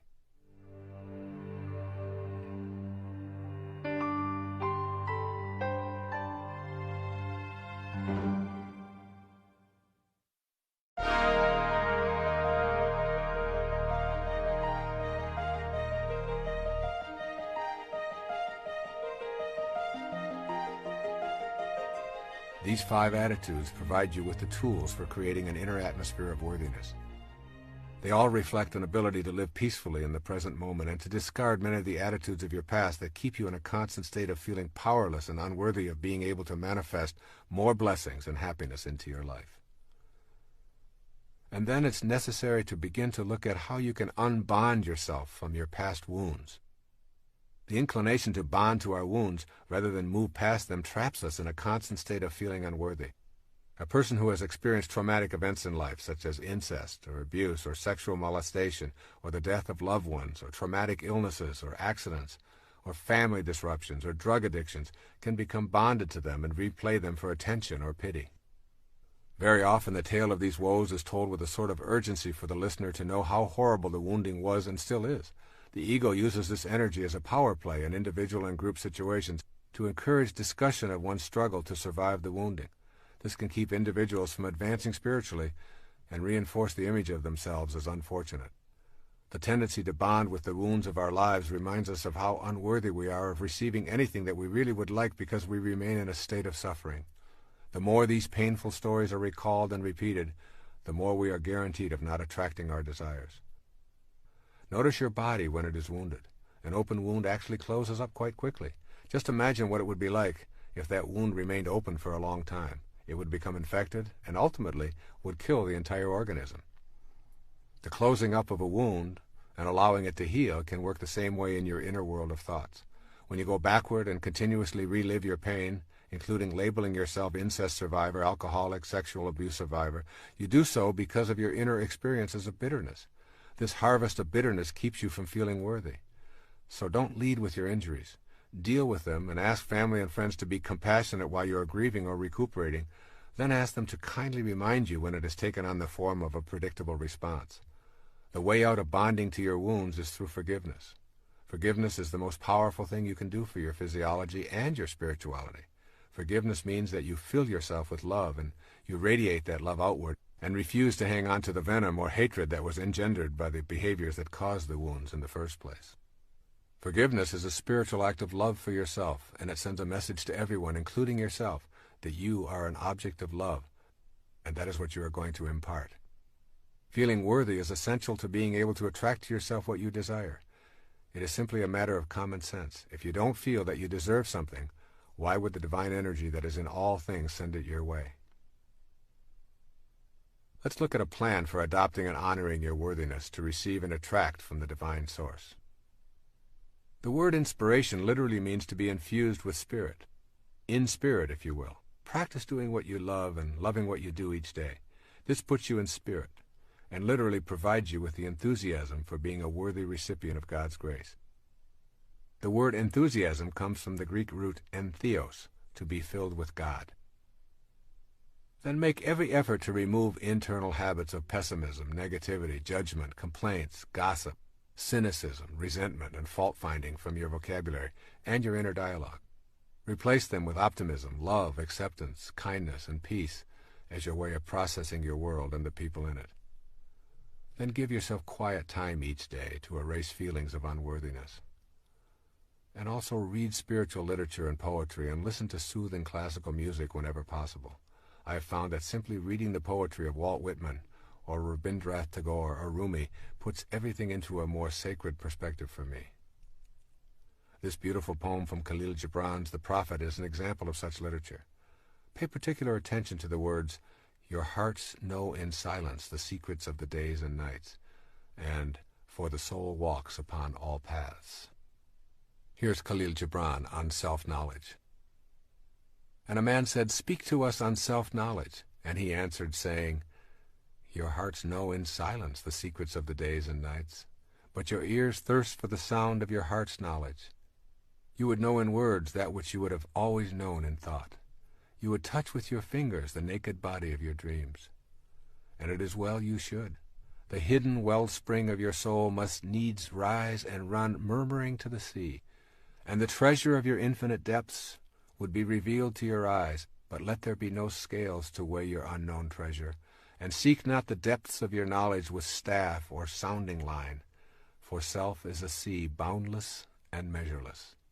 Say not, I have found the truth, but rather, I have found a truth.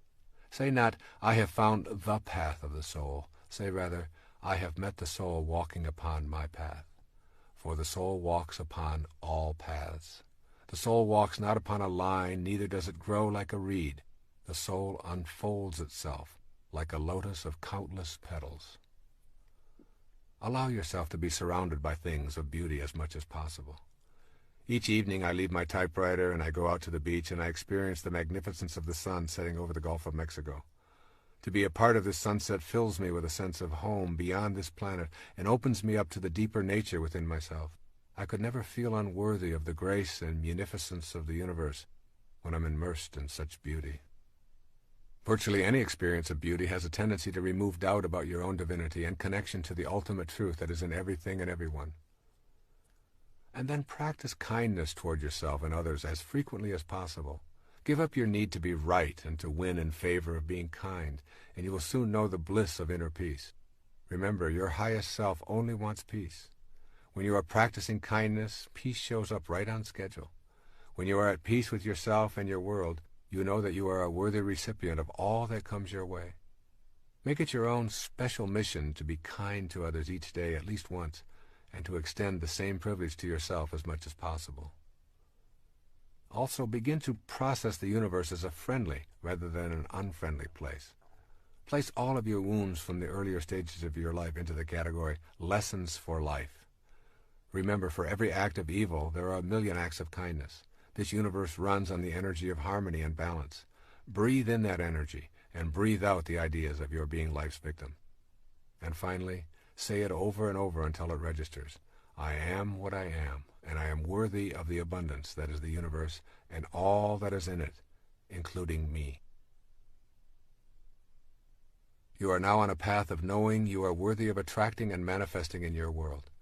You are aware of your highest self. You trust in yourself and the divine wisdom that created you. You know that you are not separate from your environment and that the power to attract is within you. The next principle involves the energy of love and how important it is to know and experience it in all of your being before you begin applying the last three principles of manifestation. Our sixth principle for spiritual manifestation is called connecting to the divine source with unconditional love. There's a wonderful quote from Mirabai. It says this as she talks about herself. Mirabai knows that to find the divine one, the only indispensable is love. There is no greater power in heaven or on earth than pure unconditional love. This is the heart of the sixth principle of manifestation. The nature of the God force, that unseen intelligence in all things, which causes the material world and is the center of both the spiritual and physical plane, is best described as pure unconditional love. It is the glue that holds all things material in place and keeps them from collapsing into uncountable particles. This God force is the oversoul to which we are always connected because we are localized extensions of that force. You may feel infinitely worthy of attracting to yourself material and spiritual prosperity, but if you are not living the way of unconditional love, you are interfering with your ability to manifest in your life. In order to be divinely aligned with the universal infinite energy, you must become unconditional love. This energy of love really dissolves all limitations. When I speak of love emanating from your soul and from the divine consciousness of God, I speak of something that the lower self or the ego cannot grasp.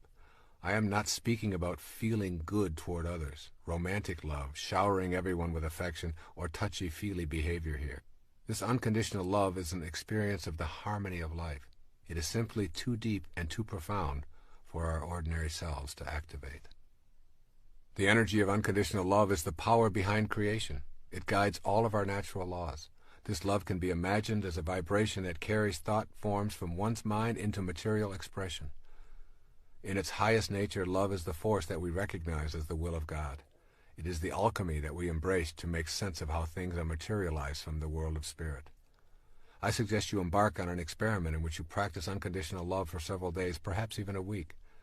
Make this a private activity, but vow to yourself that you will allow only unconditional loving thoughts to emanate from your consciousness. Refuse to have judgmental or critical thoughts. In your quiet time, think only peace and love. In all of your relationships, think and act in only loving ways. Extend loving thoughts and energy wherever and whenever you encounter anyone or anything. Become unconditional love for this period of time. This practice of becoming unconditional love is a prerequisite to the manifesting process. By pouring love into your immediate environment and practicing gentleness in all of your thoughts, words, and actions, your immediate circle of friends will begin responding in a whole new way. Furthermore, this act becomes expansive very quickly, and you can radiate this love to your community and to people you read about in newspapers, including those who are labeled terrorists, murderers, scam artists, and the like. You emphasize the "un" in unconditional love. You become detached and loving toward all. You are not loving the hostile act, but you are loving the spirit that is blocked in those who are harmful and unloving.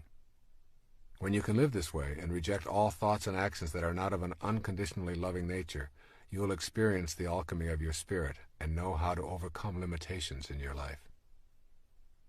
This is a task that your conditioning will not easily encourage, but for a few days you can persevere just so you know what the divine universal spirit is like. It judges no one and nothing. It does not moralize. It does not show favoritism. It merely exists as an unconditional love, radiating harmony and allowing everything and everyone to unfold. What can you expect as you practice a few days of being total unconditional love? You will feel yourself becoming a different person. You will feel at peace virtually all of the time. Your relationships will be more deeply spiritual. Most significantly, you will begin recognizing the coincidences of your life with greater regularity.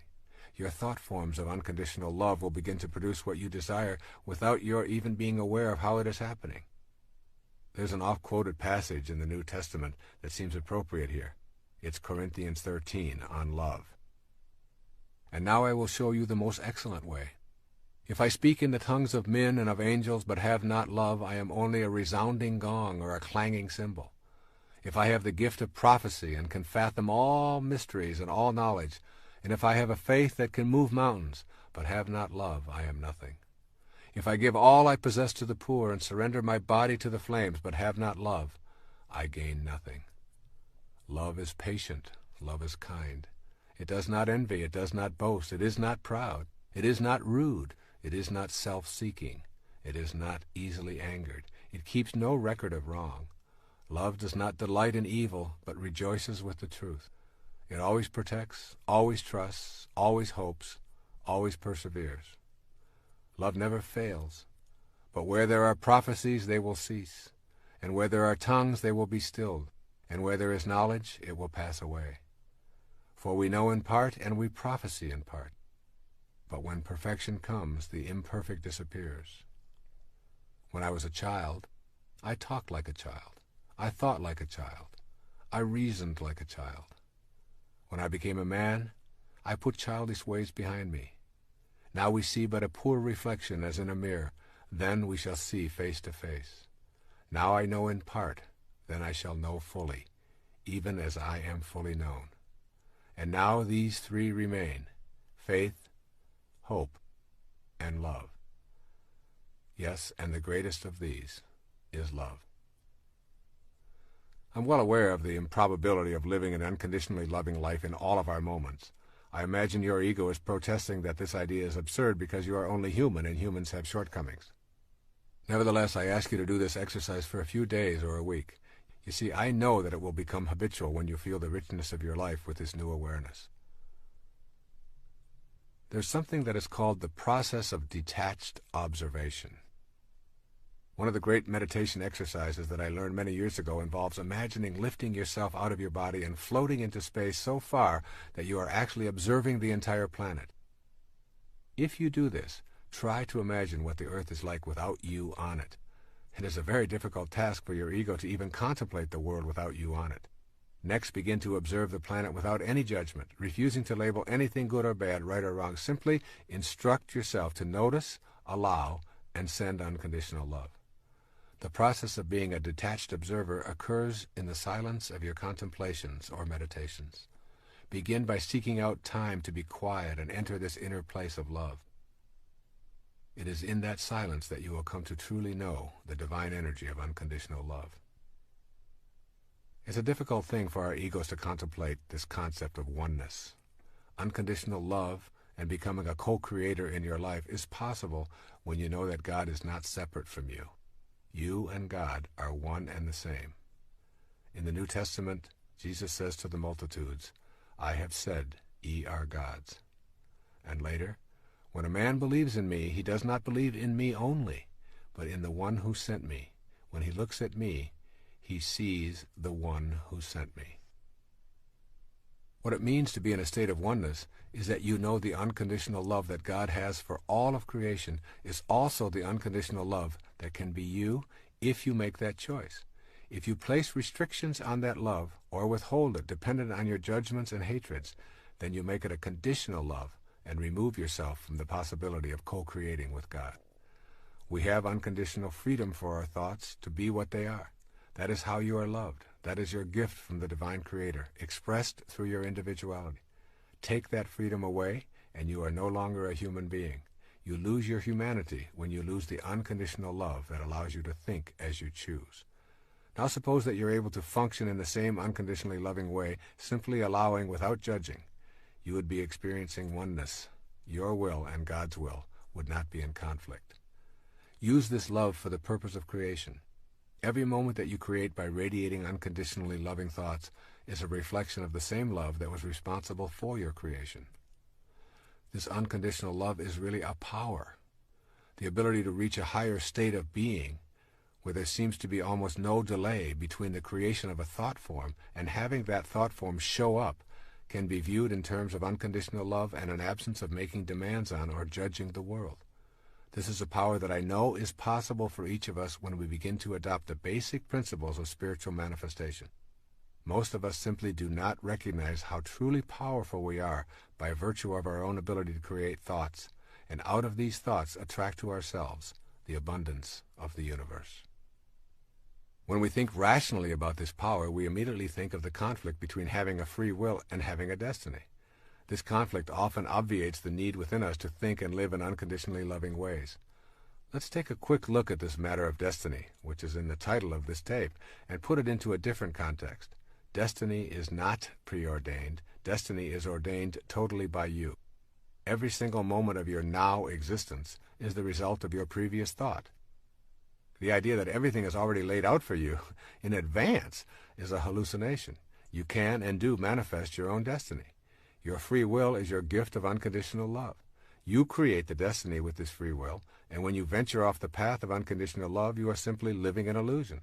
The illusion is that the thoughts that you have of your separateness from God's will put you into an obsequious position, that God is something you must fight or fear.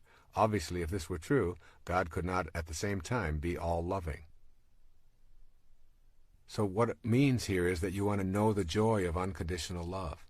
The most important thing that you will gain from cultivating unconditional love will be freedom from hate and violence. When these thoughts are removed, you discover the presence of joy and peace. This is an automatic reaction to unconditional love because you are in harmony with the creative source. The ego identifies you primarily as a physical body, separate from God, and in need of constant stroking to massage your self-importance. When you simply say this is an illusion and it doesn't really exist, those ideas are replaced with unconditional love, and the joy you experience is really the denial of the false and an affirmation of the truth of your being.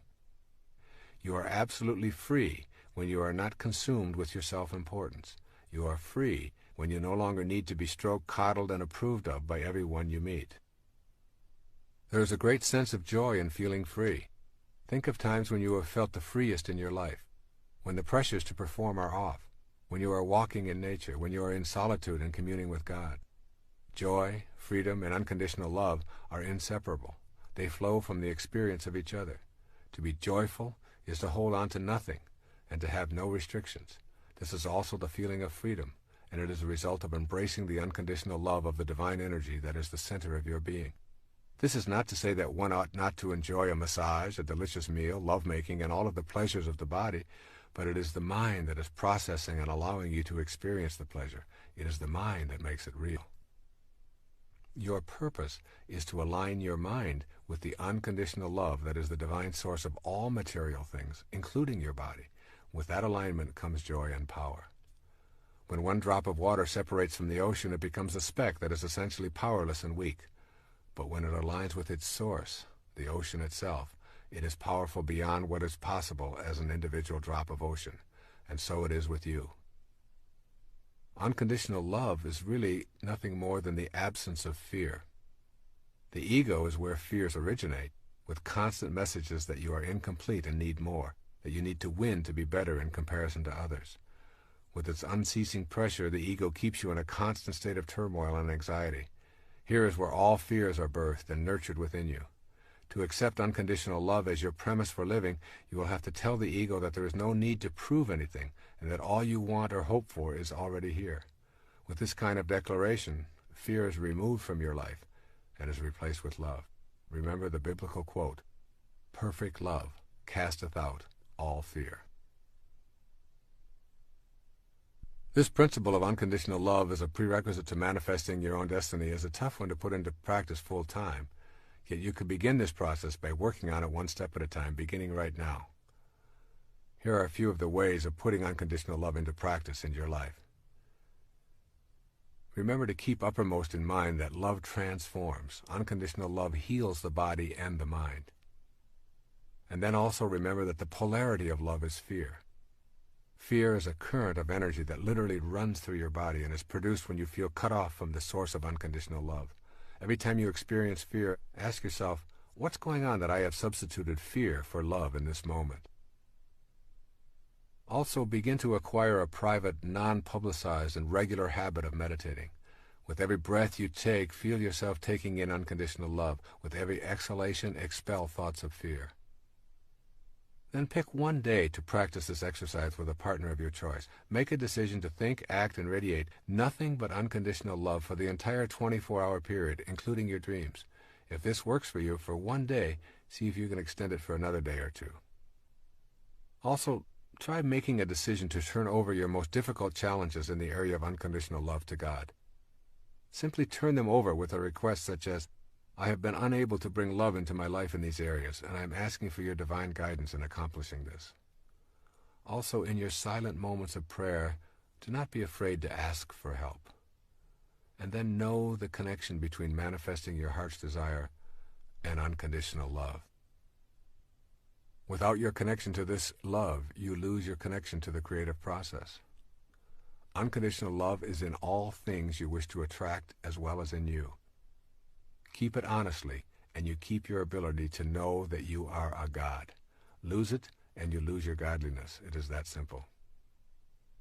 And finally, make your word law. If you say it, live up to it lovingly. This gives you a sense of inner balance. The universe runs on balance, and the energy that keeps it in balance is love. By declaring yourself a person who keeps his word, you align yourself with the loving essence of the world.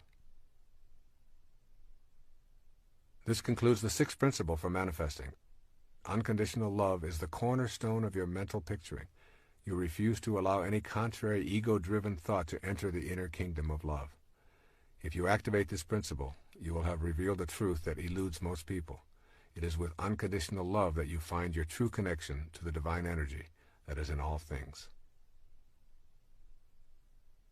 Our seventh principle of spiritual manifestation is simply meditating to the sound of creation. This seventh principle of manifesting will challenge your conditioning probably more than any of the other 8 principles. However, while it contradicts your beliefs about how you fit into the universe, it also expands your ability to create and attract the objects of your heart's desire. Others who have done this meditation on a regular basis have experienced dramatic shifts in their lives and have been able to manifest what they previously believed to be impossible. As you begin opening yourself to this soul-nourishing practice of chanting to the sounds of creation, spend some time carefully studying the other 8 principles. When you begin to practice the 2 daily manifesting meditations, you need to trust in your highest self and meditate with unconditional love. Reviewing the other 8 principles will help to make trust and love available. Meditating with sound can work dramatically in your personal life and can also facilitate a new awareness of our collective abilities to manifest a world free of the demands and petty issues of the ego. I feel blessed to have a spiritual teacher, Sri Guruji, make these meditations available to me to teach to others. Sounds have the power to generate your ability to attract to yourself that which you desire.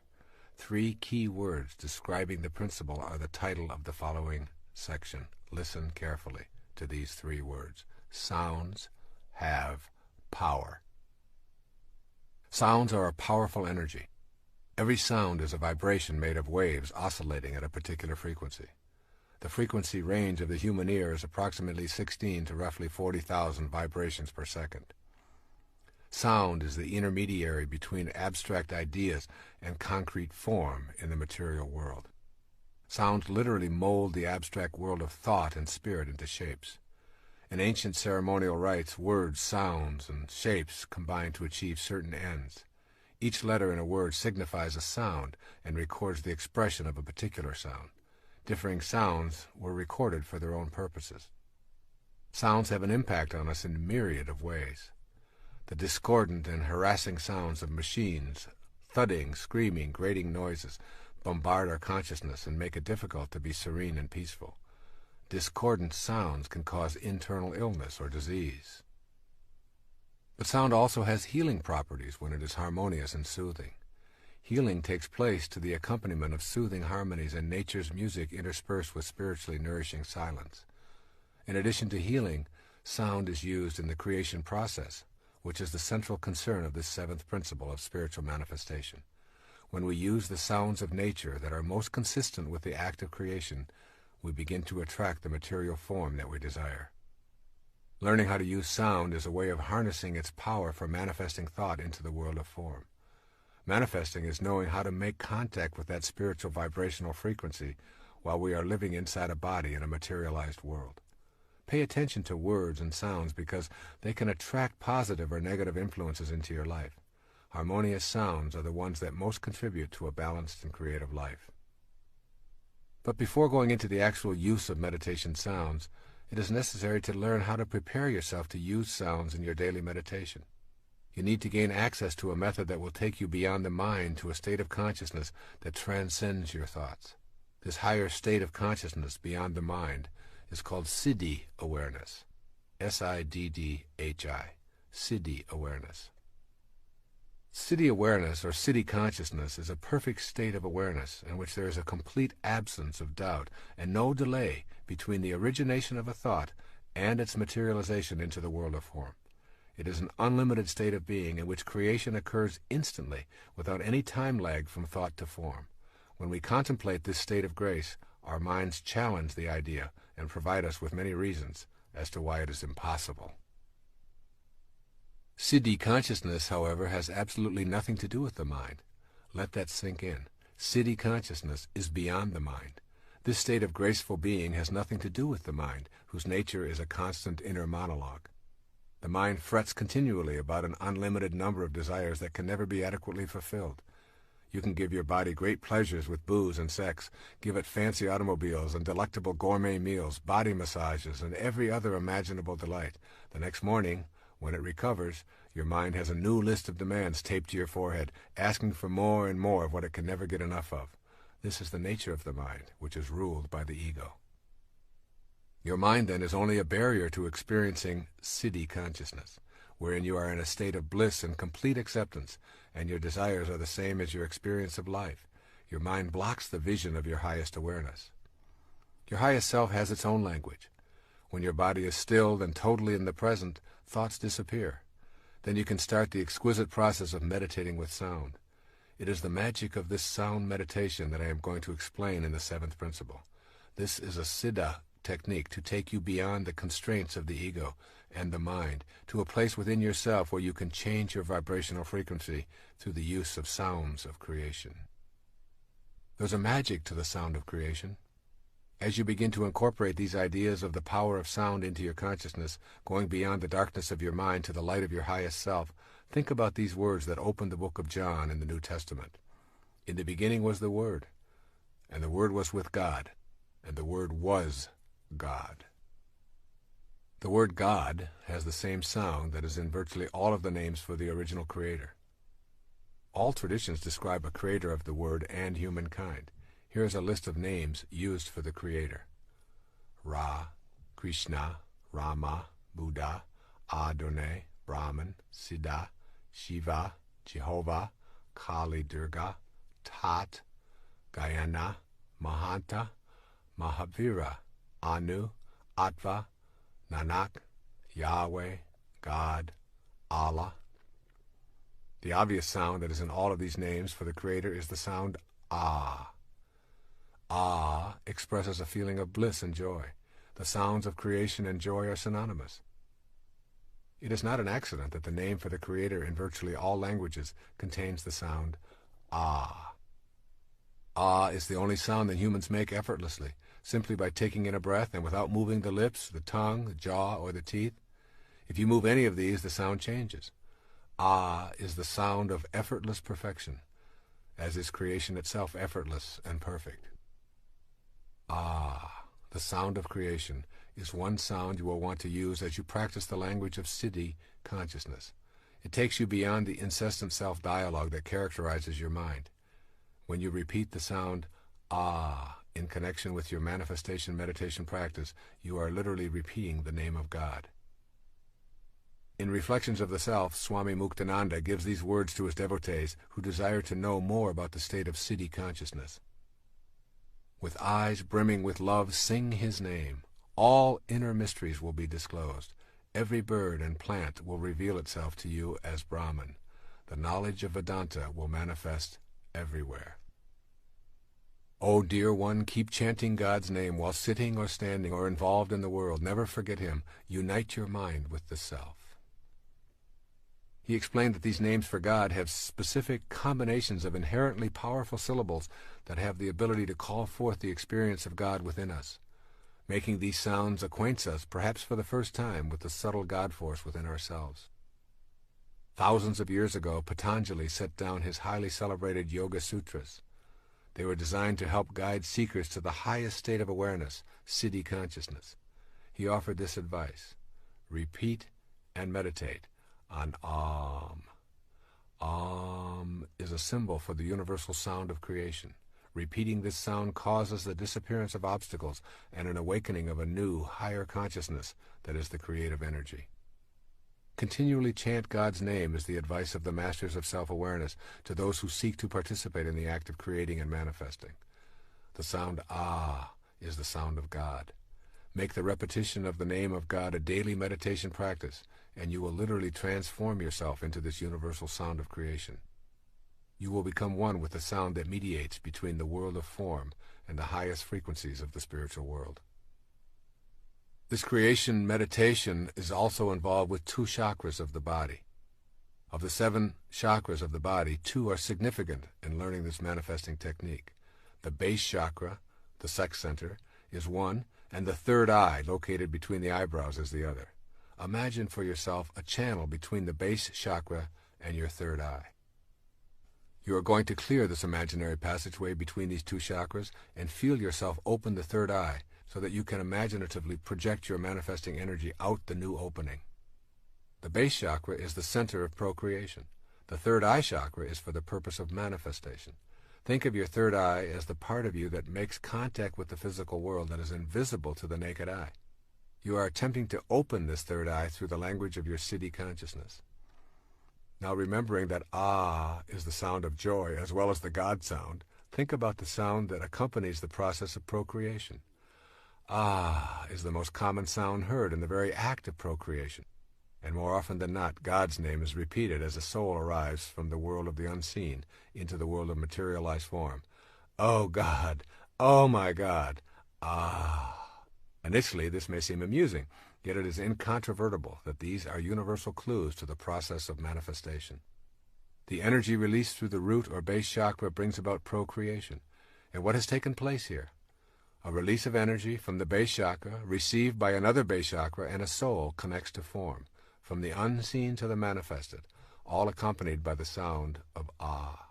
Learning this technique of sound manifesting really involves nothing more than opening up the channel that exists between these two chakras in your body. Opening the third eye is an inner exercise of putting your attention at the third eye or mind chakra and projecting through it, feeling the joy that is associated with the sound ah. You experience it leaving the limits of your physical body, embracing that which you want to manifest, and bringing it back to you. Implement this sound meditation in your morning practice. I have created a cassette tape and a compact disc called Meditations for Manifesting, which guides you through this morning meditation. In addition, that recording guides you through the second meditation, which takes place in the evening. However, here you put your attention on gratitude for all that has manifested into your life. This is also the subject matter of the ninth and final principle. Now we listen to the sound of that which is manifested. There's a second sound that reflects the vibrational frequency of manifestations in the physical plane. This sound is Om. If you reduce anything that you can observe on the physical plane to its ultimate sound vibration, you would hear the sound Om. This is the sound that women of ancient times meditated to while bringing their babies into the world. Whereas Ah is the sound of creation, Om is the sound of that which is already created.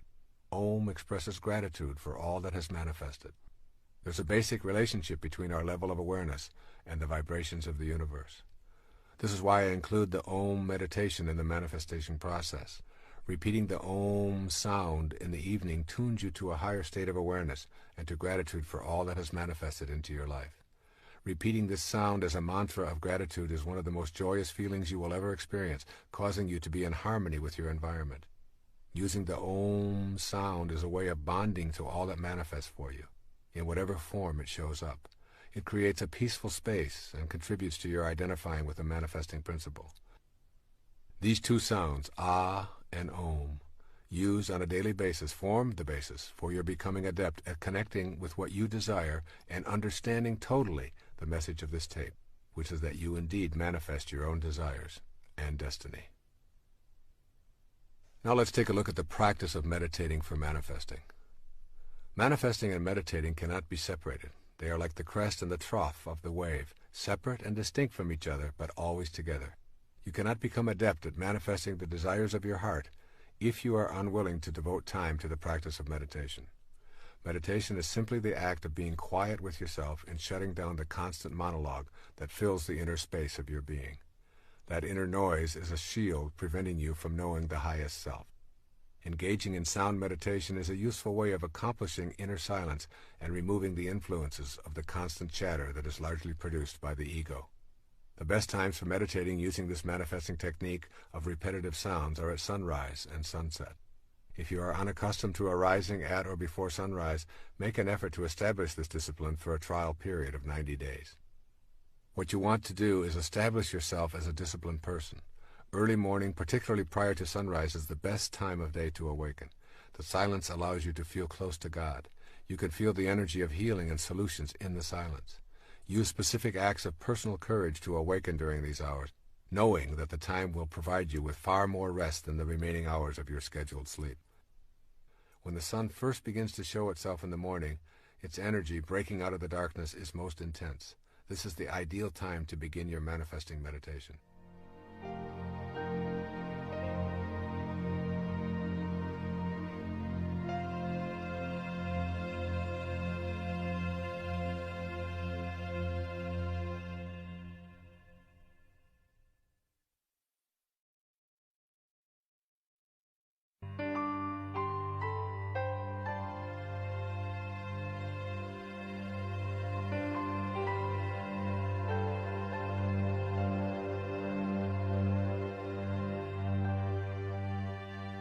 Find a comfortable place to sit.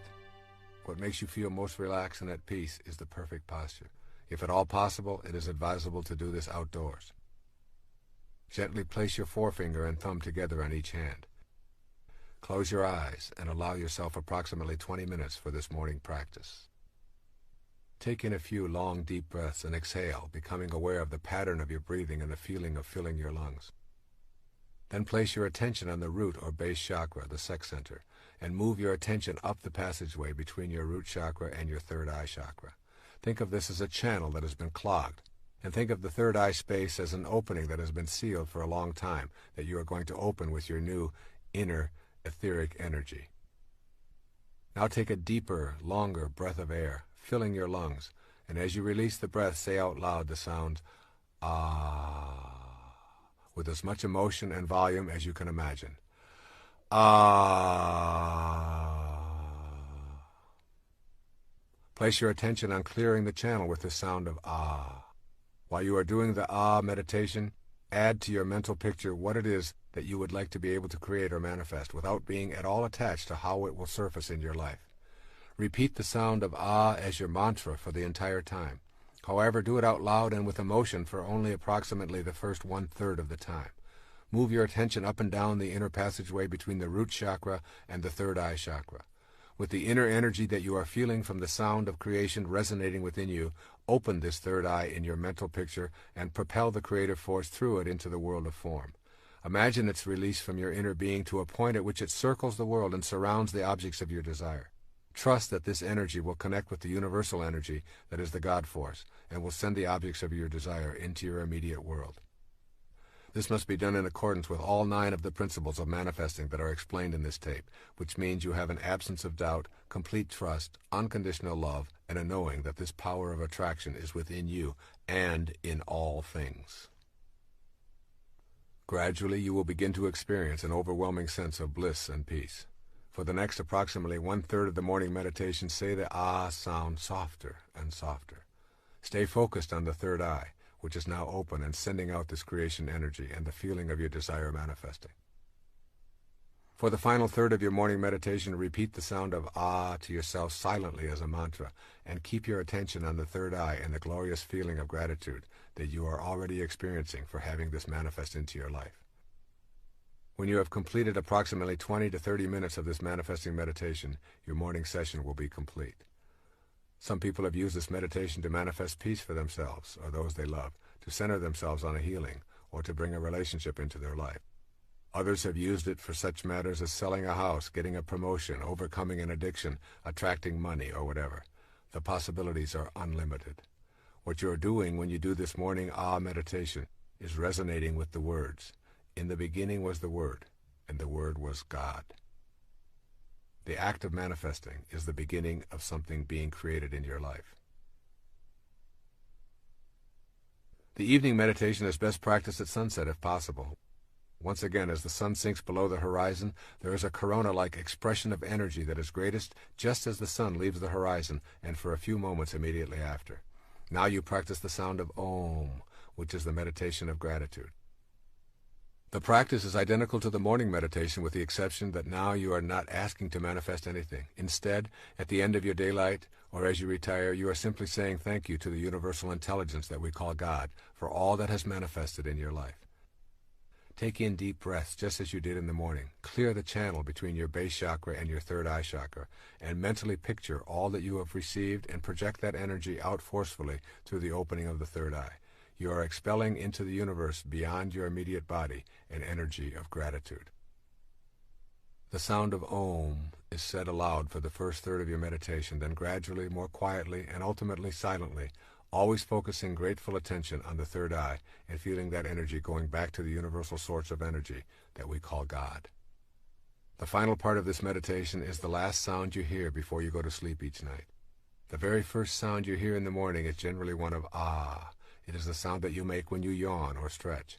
However, the final sound you hear within yourself before going to sleep can be a combination of these two sounds, of ah and Om. I defined enlightenment earlier as the ability to be immersed in and surrounded by peace.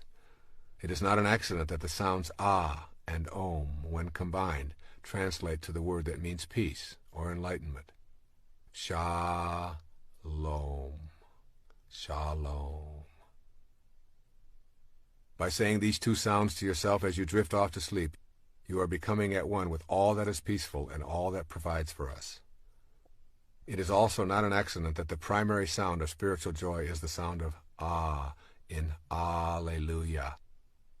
And it is also a sound in the last word of every prayer, Amen. Give this glorious, peaceful, enlightening manifestation meditation practice a 3-month trial using each of the 9 principles outlined in this book, and see if you do not experience your heart's desire appearing. Alleluia. Shalom. The 8th principle for spiritual manifesting simply says, patiently detach from the outcome. In the 7th principle on the use of sound meditation, I emphasize the importance of placing your attention on your feelings as you picture your desire manifesting. This 8th principle of spiritual manifesting has at its heart the experience of that feeling. The manner of how and when it is desired shows up is something that you must not try to control. Manifesting is not about making demands of God in the universe. Manifesting is a cooperative venture in which your intention is aligned with divine intelligence. That intelligence is in all things and in you simultaneously. Demanding that God send your desire according to your timetable and design reinforces the incorrect idea of God as a separate energy. There's an important concept to try to grasp here. It's called intelligence apart from individuality. Most of us believe that the recognition of any other individual affirms a point at which our own individuality ceases and the other's begins. This belief is part of our conditioning, and it imposes a great deal of limitation on us. If this pattern were ascribed to the universal mind, it would describe a God that at some point ceased and something else began. To be universal and to recognize anything as being outside itself would be to deny its very being. So the nature of universal intelligence is an absence of individual personality. You are in an impersonal and intensely intelligent ocean of life that is all around, under, and in everything, including you. Though you have been conditioned to believe that you are an individual, you are actually a part of the grand universal nature that is infinite in its possibilities. This undifferentiated intelligence responds to you when you recognize it. Ask yourself what the relationship of this universal mind is to you. It cannot have favorites if it is the root and support for everything and everyone. Lacking individuality, it cannot be in conflict with your desires. Being universal, it cannot be simply shut off from you. All these statements characterize this all-producing mind as responsive to you when you understand your relationship to it. Your task is to bring the universal energy within your grasp by raising yourself to the level of that which is universal, rather than bring the universal down to a level of misperceived individuality that is separate from the universal.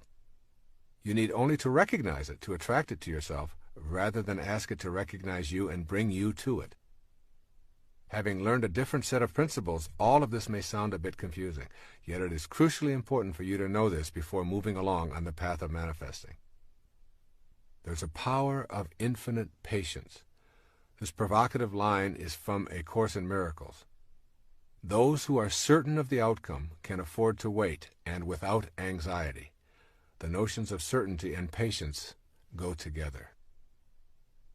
When you trust and know that you are connected to that universal all-providing intelligence, then you simply place no time constraints on your manifestation. Your knowing and your infinite patience put you at ease. Your inner sense is that what you want to manifest is already here, and your inner attention is on the feeling of well-being that you are already blessed with what you seek. The inner bliss is a function of the power of your infinite patience. When you are certain about the outcome and unconcerned with the how and when, you have cultivated the power of infinite patience, and simultaneously you have detached yourself from the outcome. When this detachment takes place, you are able to go about your daily business of raising your children, doing your work or training, meditating and communing with God, and just patiently observing. Infinite patience is a sign of trust, and it calls upon infinite love to produce results in your life.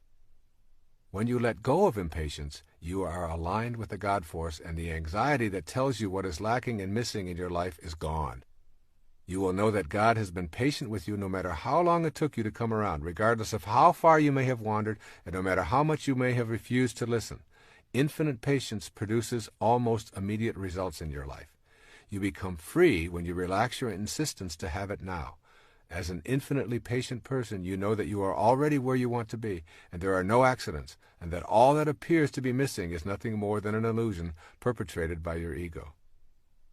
With this awareness, impatience leaves, and you stop looking for results of your manifesting meditation. Your patience allows you to remain in silent appreciation of all that is manifested in your life. This practice of patient detachment from outcome is a foreign concept to us. We have been taught that goals, success symbols, and the accumulation of merit badges are the ways to feel important. What follows is a guide for living with the seeming paradox of attempting to manifest something into your life and at the same time not being attached to when and how it shows up. So here's a step-by-step plan for putting patient detachment into your manifesting practice. First, understand the essence of what you desire.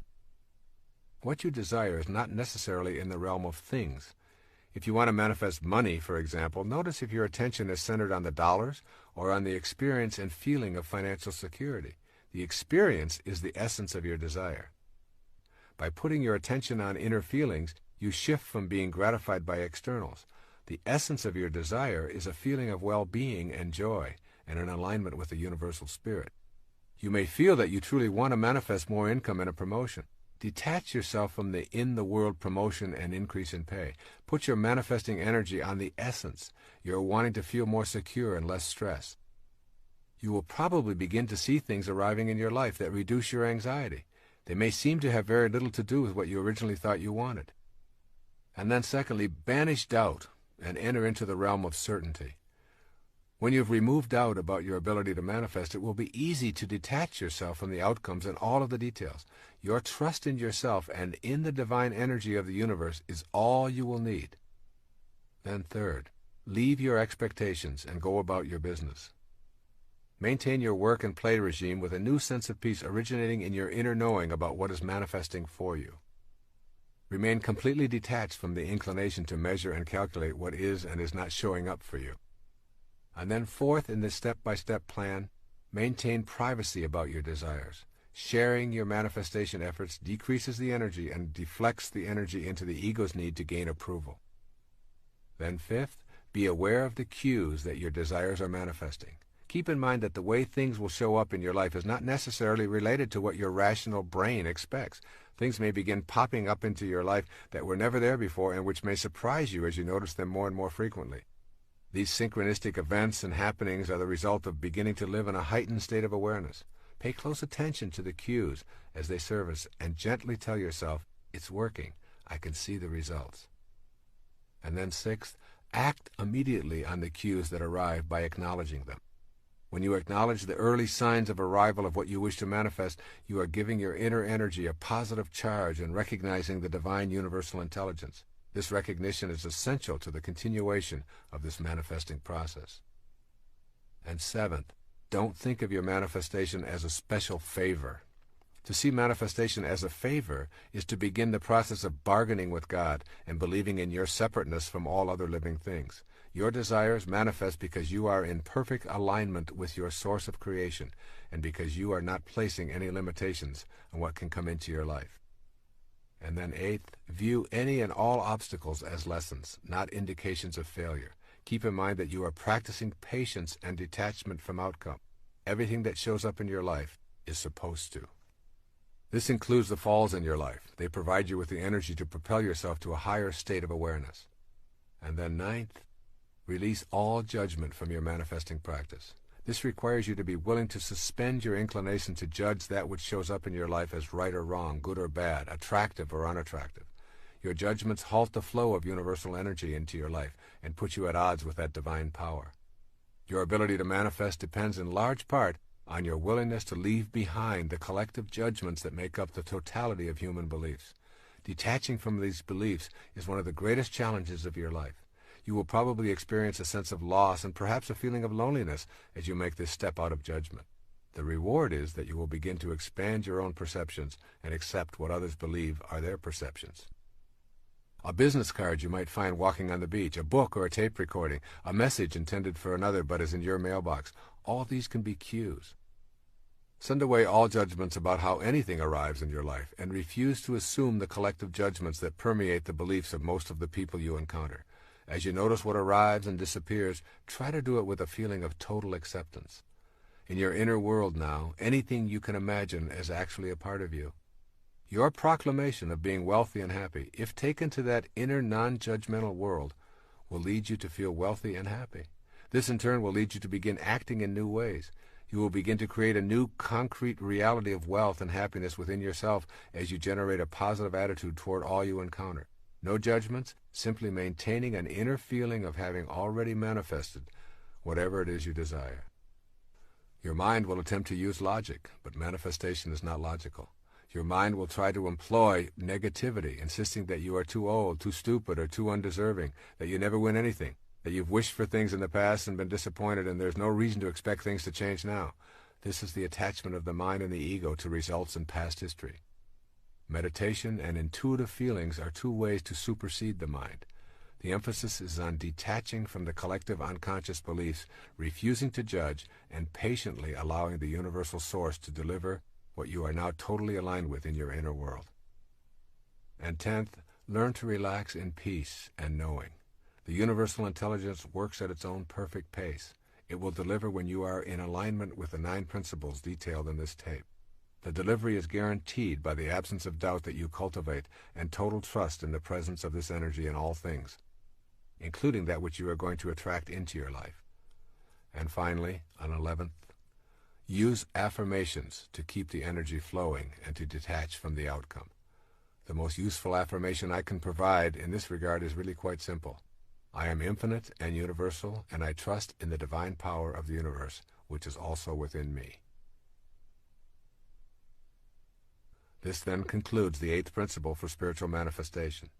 This 8th principle revolves around transcending your mind and the collective mind that has been with you since your conception. It asks you to be patient when your mind will demand results. Once you perfect that infinite patience, you will demonstrate your trust in something other than your own limited body-mind, and you will peacefully allow your desires to manifest in their own good way, in their own good time. Our 9th and final principle of spiritual manifestation is called simply reacting to your manifestations with gratitude and generosity. The conscious expression of gratitude and generosity is the final principle in this miraculous process of spiritual manifestation. Experiencing an inner sense of gratitude and generosity is the result of being in harmony with all the other 8 principles discussed in this book. Gratitude is your expression of acknowledging the oneness of the universal energy working in cooperation with your desires.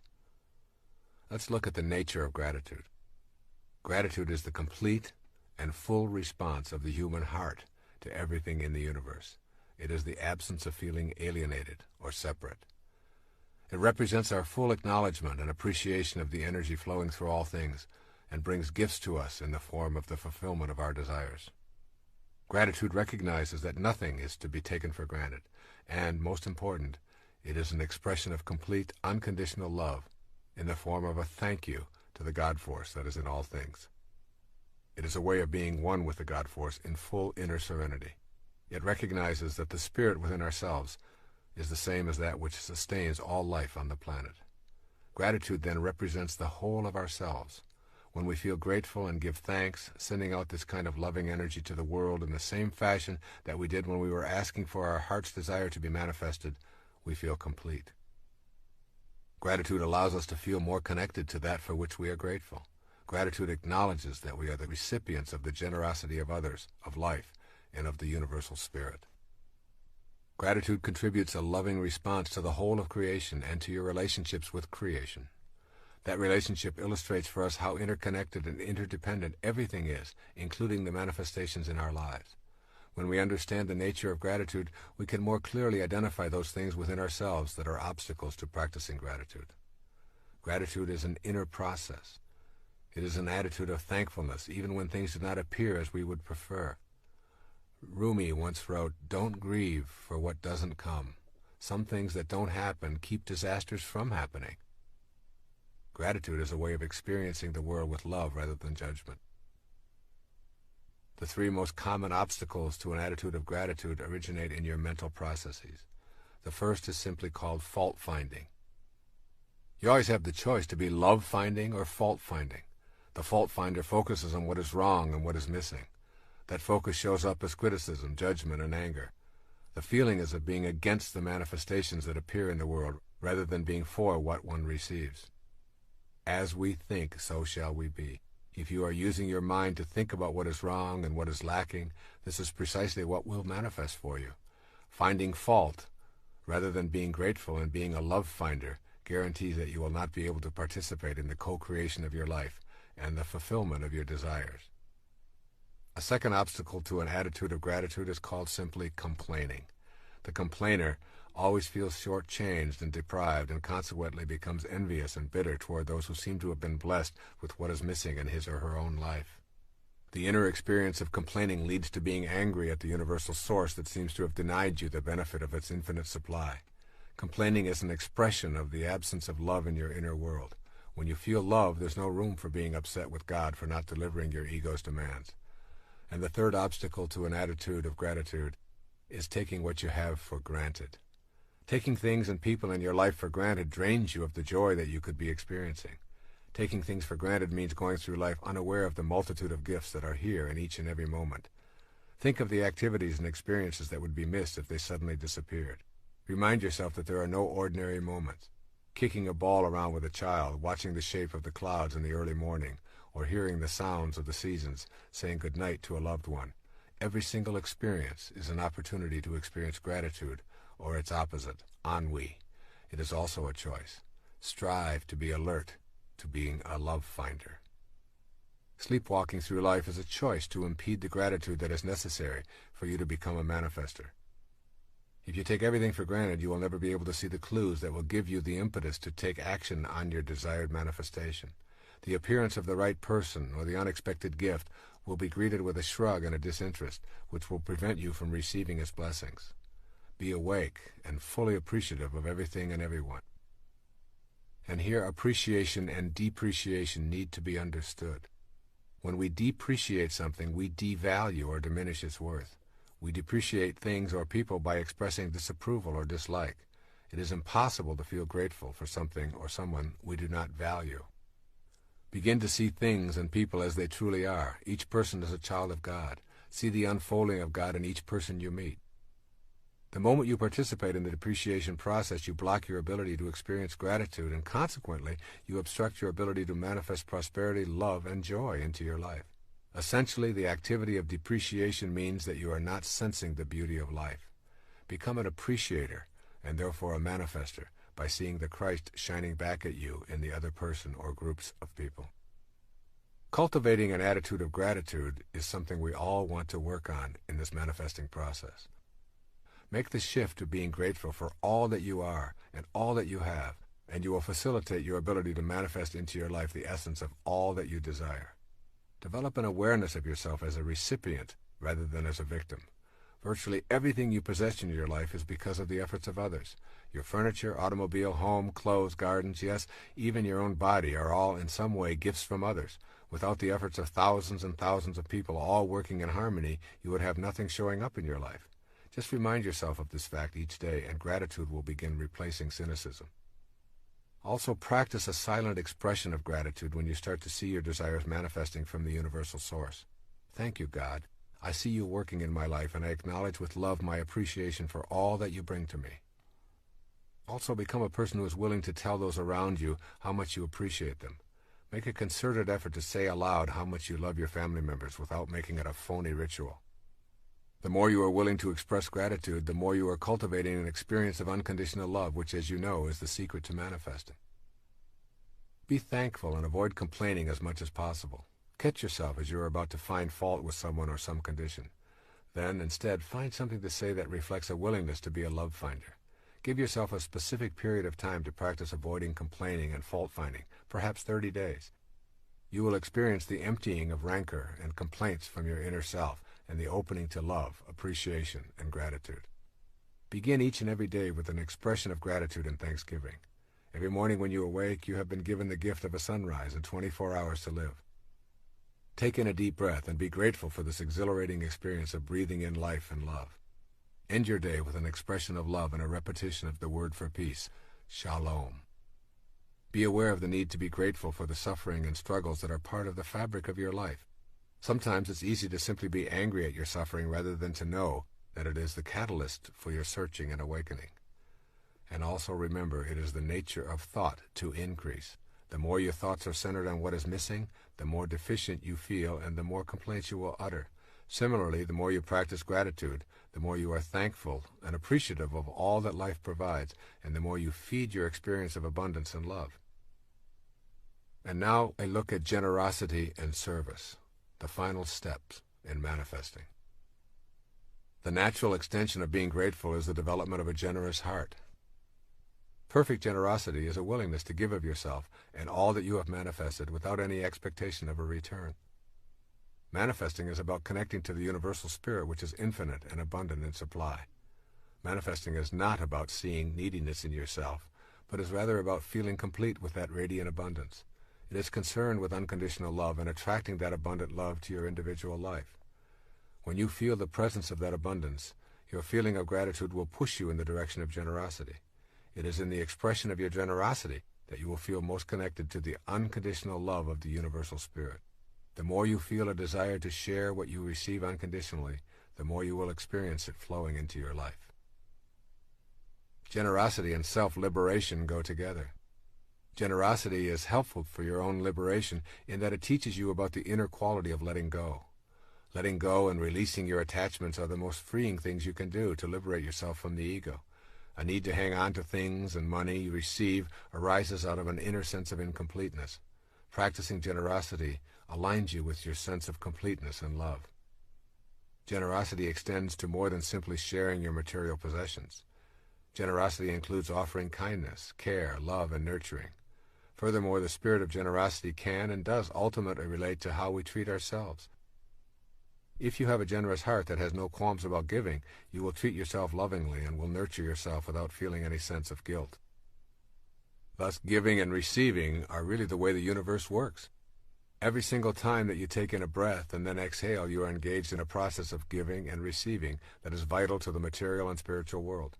With each inhalation, you take in the oxygen and nitrogen you must have to exist. And with each exhalation, you send back the carbon dioxide that supplies the entire plant world.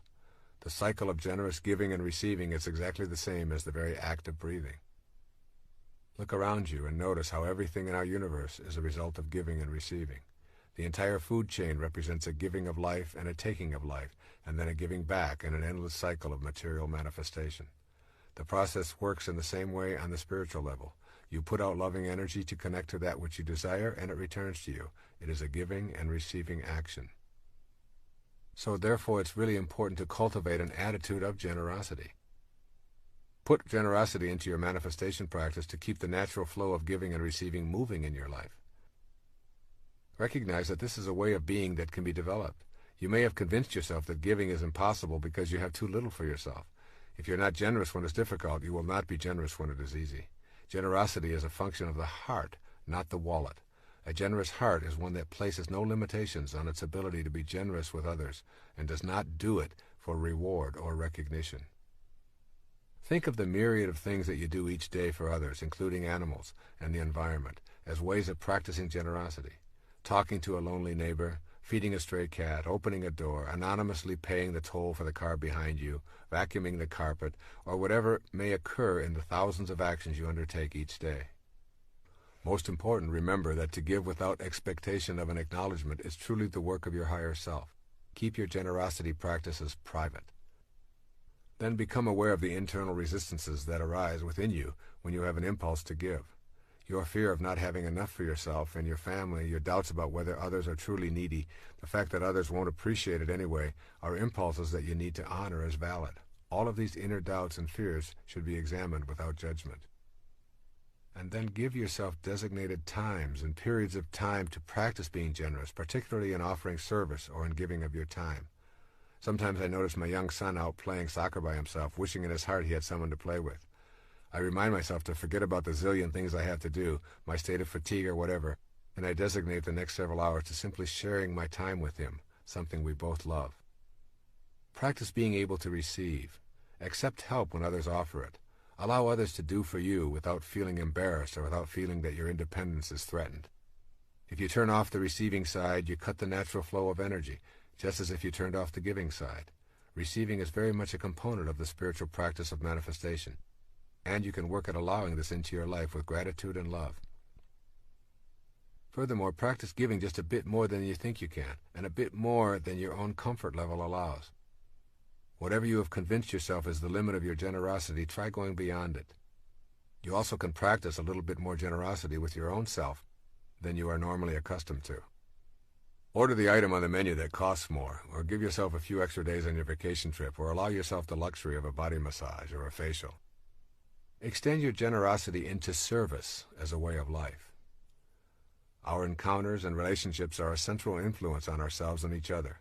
Service is a word that is not commonly thought of as part of our ordinary relationships, yet service simply cannot be separated from relationships. When you cultivate an attitude of gratitude and generosity, you will find yourself wanting to be in the service of others. You will find it natural to extend that which you receive into the service of others as well. If you receive a great teaching, you will want to teach it to others. If you receive love, you will wish to extend that love unconditionally outward. Your relationships will automatically be felt as gifts for the service of others. When you contemplate the purpose of your life in the material plane, you will discover that the only thing you can do with your life is to give it away. You cannot lay claim to anything. It is all transitory. You will find your purpose and your strength when you see that you are in a relationship with all other living things, and that you are purposeful and peaceful when you serve in some capacity. It is out of this state of recognizing our fundamental interconnectedness that we realize we are all in a constant state of service to each other. It is this awareness that you want to keep uppermost in your mind as you generate this principle of spiritual manifesting. Service, at its very basic core, is an inner choice to offer a helpful and healing attitude to others as well as to ourselves. A natural outgrowth of feeling grateful for our daily life manifestations is experiencing the inclination to be generous. By turning the purpose of your life into one of service and leaving behind your self-absorption, you discover the irony of manifesting. The more you choose to be of service, the more profoundly you experience unconditional love, and the more you find materializing into your life. Service is best thought of as a continuous focus in your life rather than being limited to certain kinds of giving activities. Service is a state of mind that expresses love rather than fear, trust rather than distrust. It focuses on meeting all others as equals with whom we share a spiritual identity. This inner attitude of love reveals itself in action. Service does not require that you become a Mother Teresa. You serve by suspending your ego and extending the love that fills that space. It can take a million different forms, but when practiced with authenticity, from the heart, it makes all that is manifested into your life worthwhile. The only problem you will encounter is attempting to give or serve without love. The moment you put a condition on your service or ask something in return, you introduce conditional rather than unconditional love. The imposition of the condition makes service empty. Service without love is obligation, and it carries guilt and anger and resentment along with it. Work at being in a state of unconditional love with your service efforts, and when love is not authentically present, acknowledge that as well. This concludes the 9th principle of spiritual manifesting. Be willing to take all that is attracted to you as a result of your practicing the manifesting principles. Be willing to turn right around and in a spirit of gratitude and generosity, devote yourself to an act of service. The more you practice in this light, the more you will see the objects of your desire coming to fruition regularly. I want to close this final principle with another observation by Rumi titled The Servant Who Loved His Prayers. It sums up all that I have said, not only here in this final principle on gratitude, generosity, and service, but in this entire program. Listen to the words carefully, and as you end this tape and go to work on your own spiritual manifestation program, recall this passage by Rumi, born in the year 1207 in the Persian Empire in what is now called Afghanistan. It will remind you of your role in all of this, a role that is limited only by the restrictions you place on your spiritual awareness. He titled this poem, The Servant Who Loved His Prayers. At dawn, a certain rich man wanted to go to the steam baths. He woke his servant, Sunquar. Ho, get moving, get the basin and the towels and the clay for washing, and let's go to the baths. Sunquar immediately collected what was needed, and they set out side by side along the road. As they passed the mosque, the call to prayer sounded. Sunquar loved his 5 times prayer. "Please, Master, rest on this bench for a while that I might recite Surah 98, which begins, 'You who treat your slave with kindness.'" The Master sat on the bench outside while Sunquar went in. When prayers were over and the priest and all the worshippers had left, still Sunquar remained inside. The Master waited and waited. Finally he yelled into the mosque, "Sunquar, why don't you come out?" "I can't. The clever one won't let me out. Have a little more patience. I hear you out there."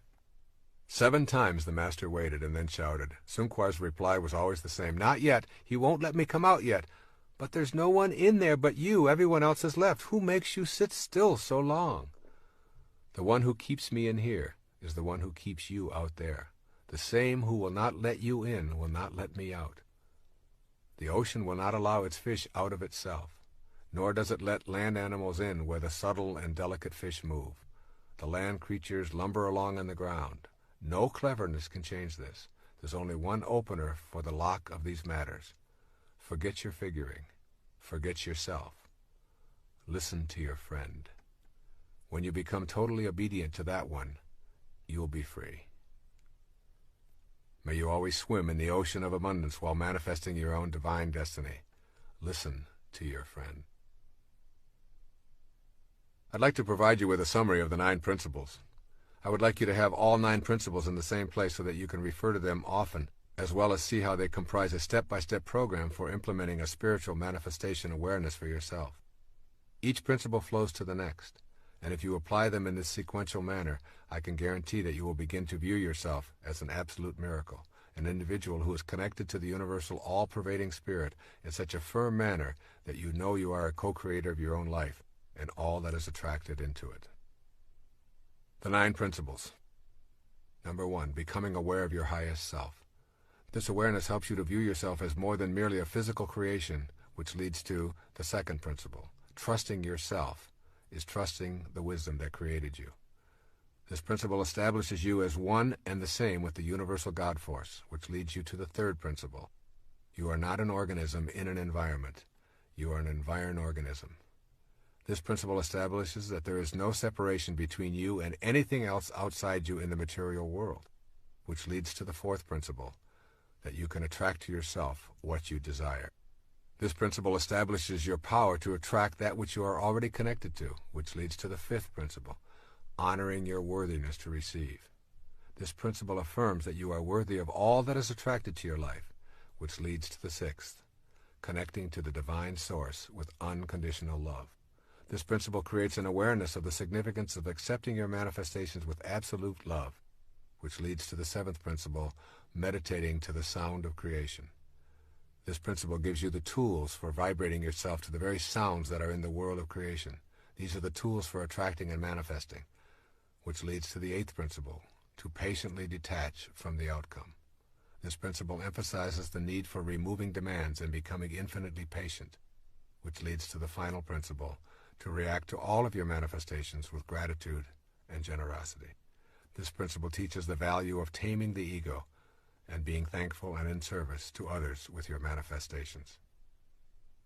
In essence, all that is being said here is, manifestation means when you are participating in the act of spiritual manifestation, you are doing nothing more than manifesting another aspect of yourself, since you are connected to everything, and everything you wish for also shares that energy. God bless you. I send you love and all green lights.